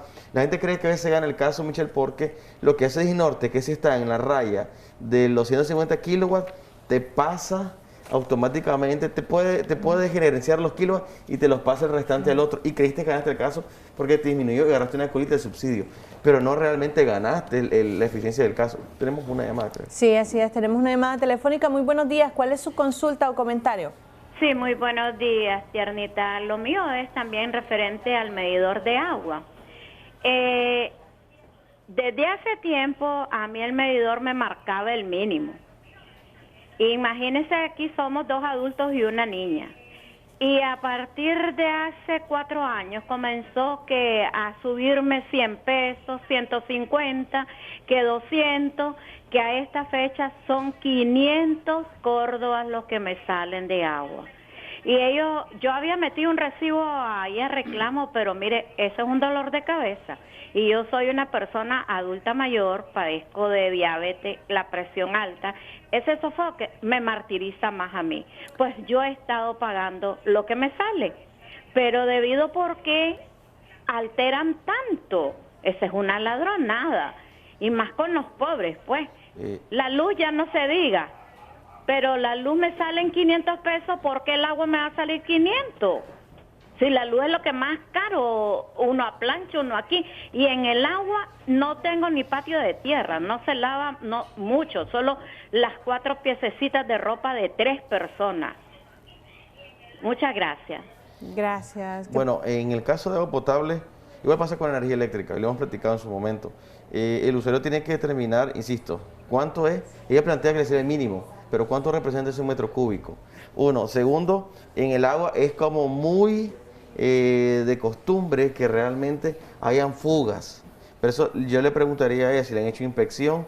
Si no han hecho inspección, solicite al ente regulador que INAH haga su carta, obviamente con el procedimiento administrativo. Si ENACAL no le dijo nada, lleve su carta a INAH diciendo que no le dieron ninguna respuesta. Hay un procedimiento de reclamo. Algo que tengo que reconocer es que INAH realmente trata de ponerse las pilas. Fíjate que muchas resoluciones se la botan a ENACAL o al menos llegan a hacer una inspección y en esa inspección hay algún tipo de rebaja o reparo. Hay que decirle a los usuarios que en el caso de energía o de agua potable sobre todo, si hay un aumento en los centímetros cúbicos que es demasiado exacerbado, puede tener 2 tendencias. Uno, le cambiaron posiblemente la tarifa y no se da cuenta. Puede ser una, ¿verdad? Porque recordemos y lo platicábamos. En agua potable hay tarifas según el sector en donde vivís. Y se le llama generador de subsidio. Si vivo en un residencial, yo subsidio el metro cúbico de un asentamiento. Un residencial muy populoso o de mayor alcurnia, por así decirlo, subsidia un residencial promedio. Mayor poder adquisitivo. Entonces el metro cúbico es más caro para subsidiar el más chiquito. Enséñanos a leer el recibo de la energía eléctrica. Yo veo que trajiste acá un ejemplo. Sí, ¿Qué debemos de prestar atención? Ok, bueno, no sé si por ahí se puede ver. Antes tenía un gran rótulo que andamos, pero si lo puede enfocar a la cámara, solo quería quedarme con dos aspectos, pues. Lo más importante. Sí, tal vez lo más importante, porque la verdad es muy complicado la lectura del... Sí, es terrible. Lo que sí el usuario tiene que fijarse, y siempre nos vamos en Quimera, obviamente este usuario consume bastante poco, entonces este usuario hasta el día de hoy, no sé, tal vez no se ve, ajá, si lo enfoco un poquito. 112. 112 kilowatts, mira, en ese rango, 112 kilowatts, dichosamente este usuario agarra una cola de subsidio, todavía hay subsidio. Y le beneficia posiblemente al usuario. Entonces, ese es como el rubro importante que yo creo que la gente ya domina por todos los contextos. Hay, obviamente, si usted, bueno, yo creo que quito la cámara. Tranquilo. Más abajito, y quiero señalar un poco, estos son los rubros que se pagan en la factura eléctrica. Entonces, a veces los usuarios, aquí mira, ese es el precio de energía eléctrica. El precio de la energía, lo del alumbrado público, está el tema de los subsidios. Ahí está detallado lo que te cobran y lo que te aplican, o sea, los subsidios que te aplican, ¿no? Claramente. Fíjate que si este usuario no tuviera subsidio, estaría pagando como 700 y algo de Córdoba. Si ustedes pueden ver ahí. Al final este cliente viene pagando un poquito menos de 500 Córdoba. Sin el subsidio este usuario realmente pagaría más de 700 Córdoba. Y aquí le va sumando, si imagínate, con el subsidio y después le sumas comercialización, le sumas alumbrado público, le sumas obviamente otros rubros, efectivamente eso hace que el consumidor... En tu factura realmente no solo pagás tu consumo, pagás también otros servicios que se prestan en general. Sí, se paga alumbrado público, se paga comercialización. El alumbrado público, lo hemos planteado y lo vuelvo a sostener, se le cobra a todas las personas, tengas o no tengas. ¿Y es una tarifa ya establecida o esta va incrementando de acuerdo a tu consumo? El alumbrado público vea por rangos, depende de la cantidad de consumo. Entre de 0 a 50, un porcentaje. Entre más vas consumiendo en tu energía eléctrica completa, el alumbrado público. Yo pongo los ejemplos claros. Vos tenés una miscelánea y tal vez tenés tarifa T1 y consumís 600 kilos. Tenés 2 freezer, etcétera. Y la clienta puede pagarlo. El alumbrado público que va a pagar esa usuaria a la par con la vecina va a pagar posiblemente casi 800, 900 Córdoba, solo alumbrado público. Pero la vecina, obviamente, está subsidiada, tiene tarifa T0 y consume relativamente poco. La vecina va a pagar posiblemente 45 o 50 Córdoba de alumbrado público, utilizando la misma luminaria, que quiere decir que te castiga el alumbrado público y la comercialización también, que es igual, porque va de acuerdo a los rangos de energía eléctrica de consumo, si vas consumiendo más. O sea, siempre lo hemos planteado, en Nicaragua tenemos una energía cara porque primero te castiga entre más vas consumiendo. No hay incentivo al consumo. Y tercer punto, pues... Castiga a la pequeña y mediana empresa, que es la que consume grandes cantidades de energía eléctrica. Inclusive las grandes empresas, porque una gran empresa puede pagar hasta, sin mentirte, 5.000 Córdoba de público, solo porque es empresa y tiene, valga decirlo, un poste a la par de ellos, o 2 postes a la par de ellos, van a pagar lo mismo el alumbrado público. E inclusive, si el alumbrado público no hay, también tienen que pagarlo. Háblanos acerca de los censos de carga, ¿quiénes lo pueden hacer y para qué se utilizan? Mira, los censos de carga son... La gente tiene miedo a los censos de carga, porque la gente cree que porque se metió un funcionario de Disnorte a sumar todos los aparatos y calcularlos, cree que realmente es porque eso te va a salir.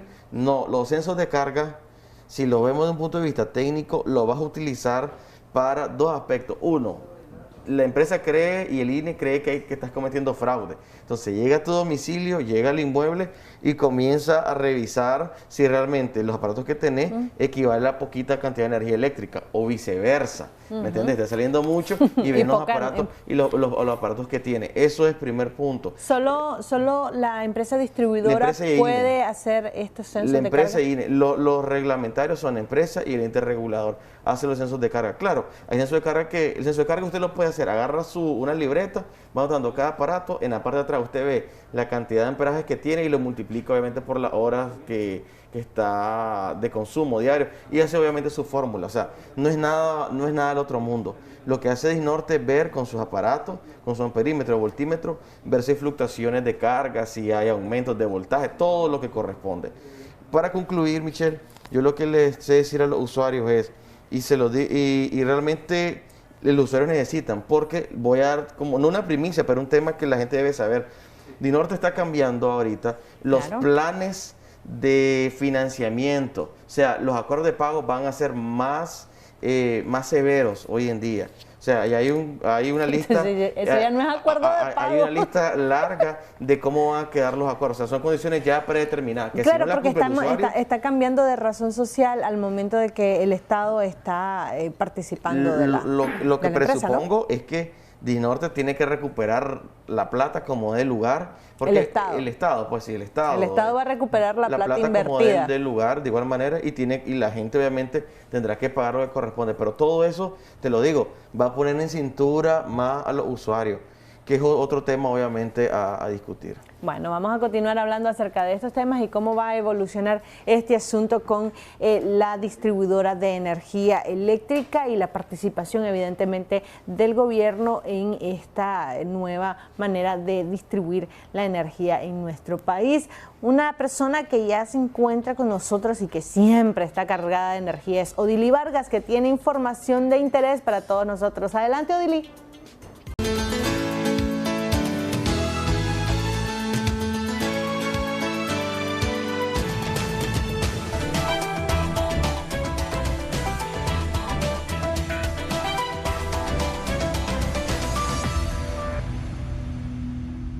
Un quiste pilonidal es una cavidad anormal en la piel que generalmente contiene vello y partículas cutáneas. En la mayoría de los casos se encuentra en la parte superior del surco de los glúteos. Estos suelen aparecer cuando un vello perfora la piel y luego se encarna. Si esta se infecta, podría ser muy doloroso. El quiste puede drenarse a través de una pequeña incisión o extirparse quirúrgicamente. Son más frecuentes en los varones jóvenes y es habitual que el problema vuelva a aparecer. Las personas que están sentadas durante periodos prolongados corren un mayor riesgo de sufrir un quiste pilonidal. Quédese en la siguiente entrevista donde abordaremos el tema. Christopher Guevara, Acción 10.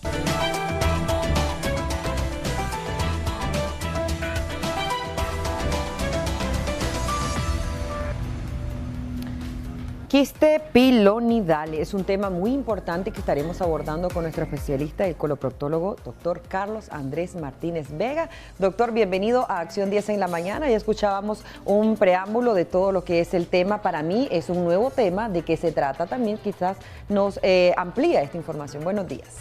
Buenos días, Odili. Muchas gracias por la invitación de acompañarlos esta mañana para conversar acerca de esta enfermedad, que es el quiste pilonidal. En algunas otras ocasiones se le conoce también como enfermedad pilonidal o enfermedad sacrocoxigia.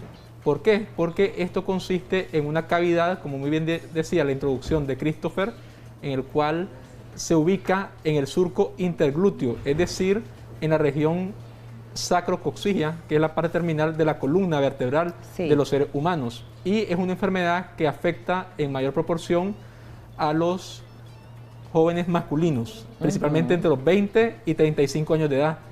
La literatura revela incluso que se puede presentar en 100.000 personas de 25 a 30 casos alrededor del mundo. Y se caracteriza porque la persona se queja de una molestia al final de la colita, dice la persona en palabras sencillas, ¿verdad? O al final de la columna, la cual percibe una tumefacción que le provoca dolor, principalmente al estar mucho tiempo sentado, y en algunas ocasiones puede presentar una expulsión de un material amarillento, una secreción amarillenta que pus. Tiene, correcto, como pus, que tiene muy mal olor. En los años 40 esta enfermedad se relacionó principalmente al nivel de la Segunda Guerra Mundial e incluso se le conoció como una enfermedad de Jeep. ¿Por qué? Porque muchos de los soldados pasaban sentados por largo tiempo en estos vehículos de Jeep y padecían de quiste pilonidal. Hay factores de riesgo para adquirir esta enfermedad. Uno de ellos es tener mucho vello, mucho pelo en la espalda. Médicamente se conoce como hirsutismo. Otros factores de riesgo es la obesidad, y otro factor de riesgo es congénito, es decir, que puede ser una malformación que haya nacido así la persona y la predisponga a este quiste pilonidal.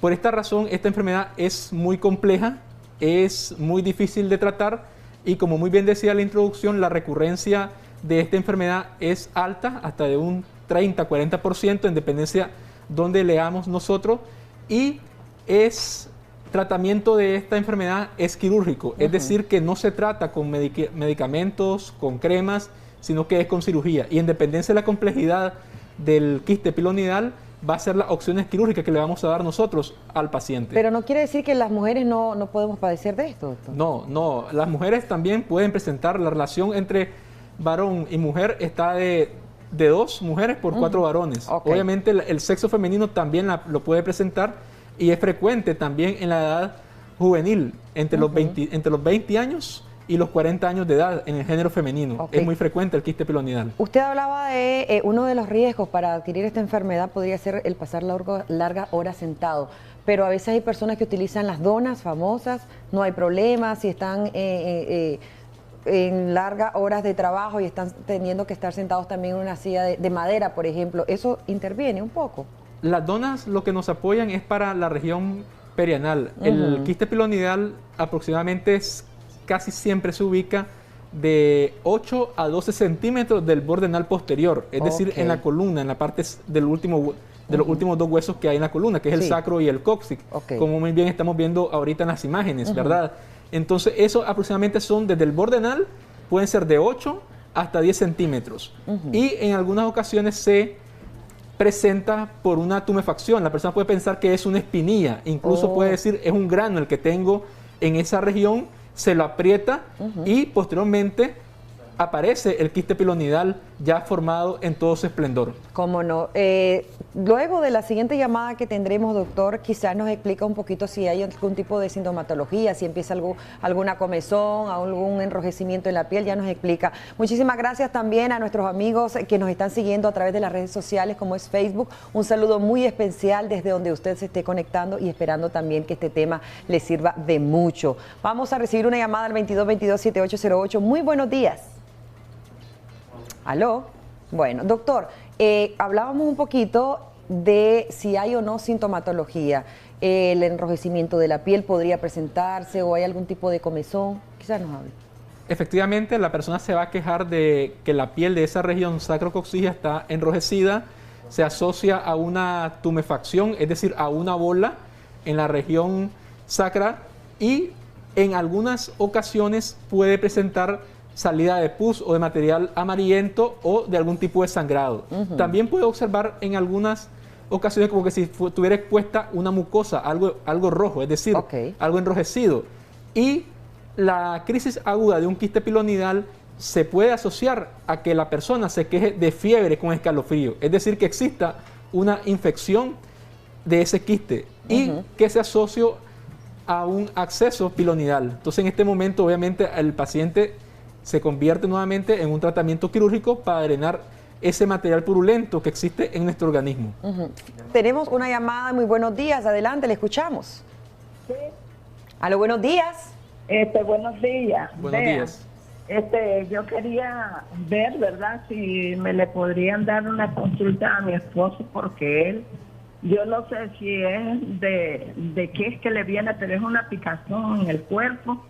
Y tiene como manchada la piel y él tiene bastante estar así, la columna, no sé, ¿verdad? La columna tiene malo el disco, pero él padece de unos dolores intensos que no se le quitan con nada. ¿En qué parte hay mayor comezón? ¿En la parte de la columna? Porque ese es el tema que estamos abordando, mi señora Bella. En todo el cuerpo, es que le pica en todo el cuerpo. Bueno, vamos a indicarle qué especialista también podría ella, doctor.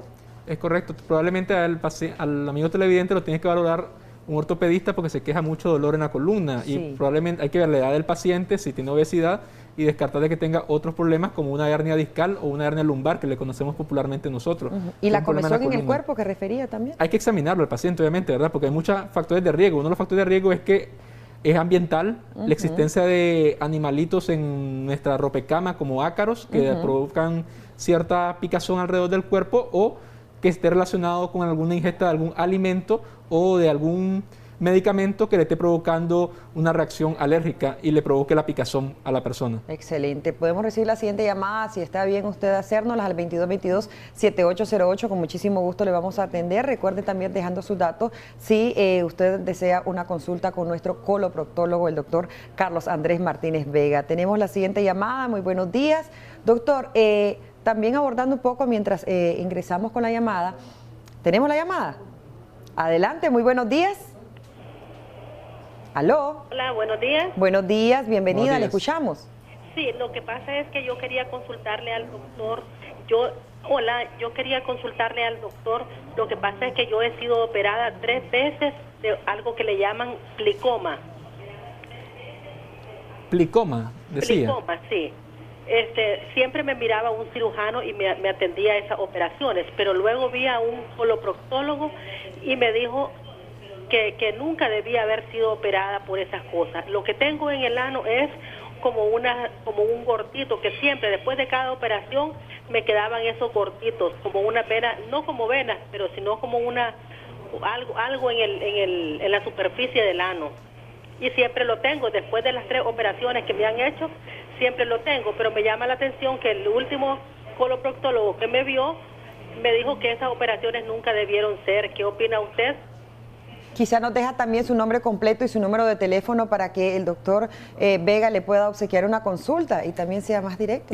Interesante, ¿verdad?, lo que ella mencionaba del plicoma anal. El plicoma anal se produce principalmente cuando una persona, ya sea varón o mujer, posee mucho estreñimiento y en palabras sencillas, es un estiramiento de la piel principalmente. En algunas ocasiones este plicoma puede estar en íntima relación con un paquete hemorroidal. Obviamente, hay algunos que se deben de operar, sin embargo, la mayoría de los plicomas no se operan, ¿verdad? Eso es en dependencia cómo uno observe y valore al paciente y qué tanta sintomatología le esté provocando este plicoma a la persona.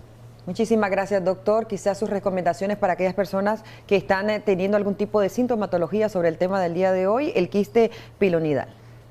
La principal recomendación que les puedo dar es que no subestimen esta enfermedad. ¿Por qué? Porque el quiste pilonidal puede iniciar pequeño, unos 2 o 3 centímetros, y si avanza el tiempo, este quiste puede crecer bastante, mucho, y llegar hasta el hueso que tenemos en la columna, que se llama hueso sacro, y puede provocar otras complicaciones, como una infección de este hueso, ¿verdad?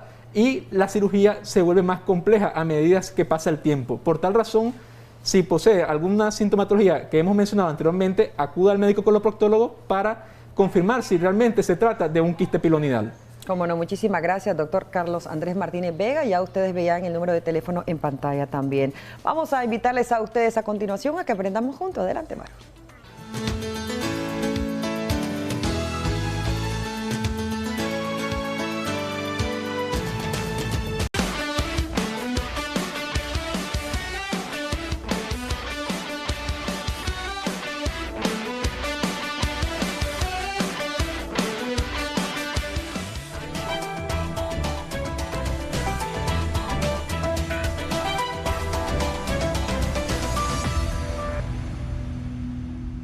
Más de alguna vez usted pudo haber visto a su niño tocando sus partes íntimas. La mayoría de los niños lo hacen desde que son bebés. Forma parte de la exploración del propio cuerpo. Y además, este comportamiento se ve favorecido por el placer que les produce. Que los niños se toquen los genitales es algo normal.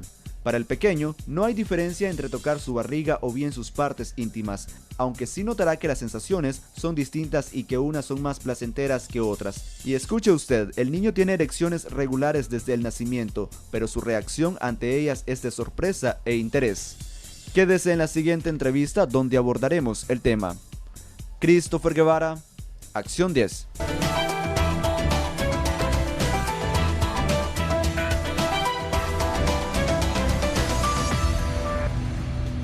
Gracias, Christopher. Ya se encuentra conmigo aquí en el estudio la doctora Nicole Mendoza para hablar acerca de este tema y cómo nosotros, los padres de familia, podemos reaccionar ante lo que muchos podrían sorprenderse o asustarse. Y pues personalmente creo que eso deberíamos de ir cambiándolo y asumiéndolo como temas normales y cotidianos. Y para darnos esas recomendaciones, ya la doctora nos lo va a decir. Mi niño se toca con frecuencia sus genitales. ¿Esto es normal, doctora? Buenos días, Michelle. Sí, es muy normal que en las edades iniciales, por ejemplo, entre los 2 a los 6 años, miremos que los niños se están tocando constantemente y de manera frecuente sus genitales. Entonces, esto lo tenemos que ver como algo natural, muy común, porque es propio de la exploración del cuerpecito de cada uno de ellos. ¿Esto se presenta de manera generalizada, que ellos se autoexploren sus cuerpecitos, es decir, que ambos géneros lo hagan, o es más común en los varoncitos, que son los que tienen su miembro así como expuesto? Como género es más común en los varones, sin embargo las niñas pues no son la excepción. Hay casos donde niñas hemos encontrado y me las han llevado a consulta, las mamás muy preocupadas, sí, fíjese que muy preocupadas porque lo asocian a abusos sexuales, cuando las niñas están tocando sus genitales o cuando agarran un peluche o un almohadón y entonces comienzan a frotar sus genitales, entonces se suele asociar a los abusos sexuales y este es un motivo de consulta. Pero no siempre es así, ¿verdad? Entonces es más común en los varoncitos. Ahora, ¿qué hacer? Porque evidentemente hay momentos en los que no es del todo aceptable ver a un niño o niña tocándose sus genitales, digamos, durante una reunión familiar o en la escuela, y de pronto te llama la profesora. Entonces, vos como padre de familia te enfrentás a una situación que podría ser incómoda si no sabes bien cómo reaccionar ante esto. Así es, Michelle. Entonces, ¿qué hacer? Es hablar con el niño dependiendo de la edad. Si ya está en una edad escolar, entonces explicarle a este niño que eso no es correcto, hacerlo en el aula de clase, en el salón, frente al resto de los otros niños. Si lo está haciendo en casa, igual, ¿verdad? Que eso lo puede hacer en su habitación, en su cuarto, porque no es correcto que la otra persona o el adulto o bien otro niño esté viendo su cuerpo. Pero son cosas muy comunes, por ejemplo, querer ver el cuerpecito de otro niño también es muy natural y muy común a esas edades, ¿verdad? Estamos hablando de niños en etapa escolar, porque hablamos de la curiosidad sexual o la exploración de su cuerpo. Si ya estamos hablando de niños mayores, a los 10 años ya las cosas ya van cambiando porque ya están en una etapa puberal y hay que ponerle un poco más de atención. Ya cuando los tocamientos son a partir de los 10 años es cuando sí debemos de prestar atención y estar más pendiente de lo que hacen los niños y niñas. Sí, Michelle, ¿y sabe por qué? Porque a veces se dan esos abusos sexuales entre niños, entonces uno tiene que estar atento. Por ejemplo, un niño de 12 años que ya entra a su etapa de la adolescencia inicial y tocando a una niña de 4, ya el de 12 años ya tiene un pensamiento un poco más coherente, con más estructura, entonces ya estamos muy conscientes de lo que estamos haciendo. En cambio, un niño de 6 años, de 3, de 4, le da igual tocarse el pene a un niño como tocarse la pancita, por ejemplo. La única diferencia son las sensaciones que él va a experimentar, ¿verdad? Pero ya el de 12 no, y el de 12 ya tiene un pensamiento un poco más racional con todo esto. Ahora, este asunto de la autoexploración, ¿cuánto tiempo dura o le toma a un niño o una niña? Usted decía, bueno, esto empieza como en la edad preescolar y se va extendiendo. ¿Hasta cuándo vamos a dejar de preocuparnos, por decirlo así? Puede comenzar a la edad de los 2. Ahí es donde, o quizás antes, Michelle, bueno, porque cada niño es diferente y es único. Pero casi siempre, lo vamos a decir así, casi siempre comienza a partir de los 2 años y puede llegar a los 5, 6 años, 7 años. A veces hay niños que tienen 8 años y también siguen explorando su cuerpo. En esos rangos de edades, pues es muy natural y es muy normal, no tenemos que asustarnos ni debemos de sorprendernos. Sin embargo, si hay tocamiento, por ejemplo, entre 2 niños, sí es necesario que nos detengamos con mucho cuidado, Michelle, porque a la larga esto se nos puede hacer una costumbre y nos estamos acostumbrando a estarnos tocando constantemente el cuerpo uno con otro, y eso sí no es correcto, hay que explicárselo a los niños. Recomendaciones finales, doctora, para las madres y los padres de familia, pues que podrían estar alarmados con su niño de 3 años que está ahí toque y toque. Sí, Michelle, bueno, que en las edades iniciales esto es muy común y muy natural, y como muy bien lo decía usted, no tenemos que alarmarnos ni asustarnos, pero sí hablar con nuestros niños lo que es correcto y lo que no es en público, que se puede hacer en su habitación. Pero sí, ojo a los padres y a las madres cuando miremos y tengamos un niño ya de más de 10 años, 12 años, tocando a otro niño, entonces ahí sí nosotros tenemos que actuar, porque ya no hablamos de exploración del cuerpo ni de curiosidad sexual. Excelente, doctora, muchísimas gracias por esas recomendaciones. Ahí teníamos también los números telefónicos por si usted desea también consultarla acerca de este y otros temas varios. Ahora Odilí Vargas nos tiene mucha más información de interés para todos nosotros. Adelante, Odilí.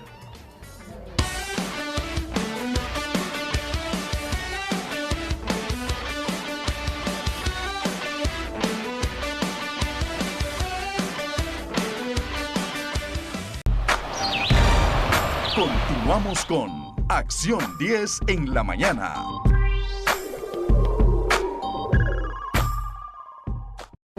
Yo pensé que era crema, pero no. Blanco. Señores, ha sido un verdadero gusto haber estado con ustedes, acompañándoles en este bonito miércoles agradable y muy especial para todos nuestros fieles televidentes. Queremos despedirnos el día de hoy, pero agradecer de manera muy especial o felicitar a nuestros cumpleañeros en esta bonita mañana, y muy especialmente queremos felicitar a nuestra compañera de labores, nuestra queridísima Sonia Elena Bonilla Reyes. ¡Felicidades a Sonia! La queremos mucho, ella es parte del equipo de Fundación 10, por supuesto, siempre apoyando a todas las personas que lo necesitan. Sonia siempre con carisma y muy linda, como siempre. No, y por supuesto sus aretes espectaculares. Un abrazo y muchas felicitaciones para Sonia Elena hoy en el día de su cumpleaños. Igual queremos saludar, así es, queremos saludar a Samantha Bojorge, igual es fiel televidente de Acción 10 en la mañana. Muchísimas felicidades y bendiciones. A esa princesita, que la pase súper bien. De esta manera ponemos punto final a la edición de Acción 10 en la mañana. Será hasta mañana.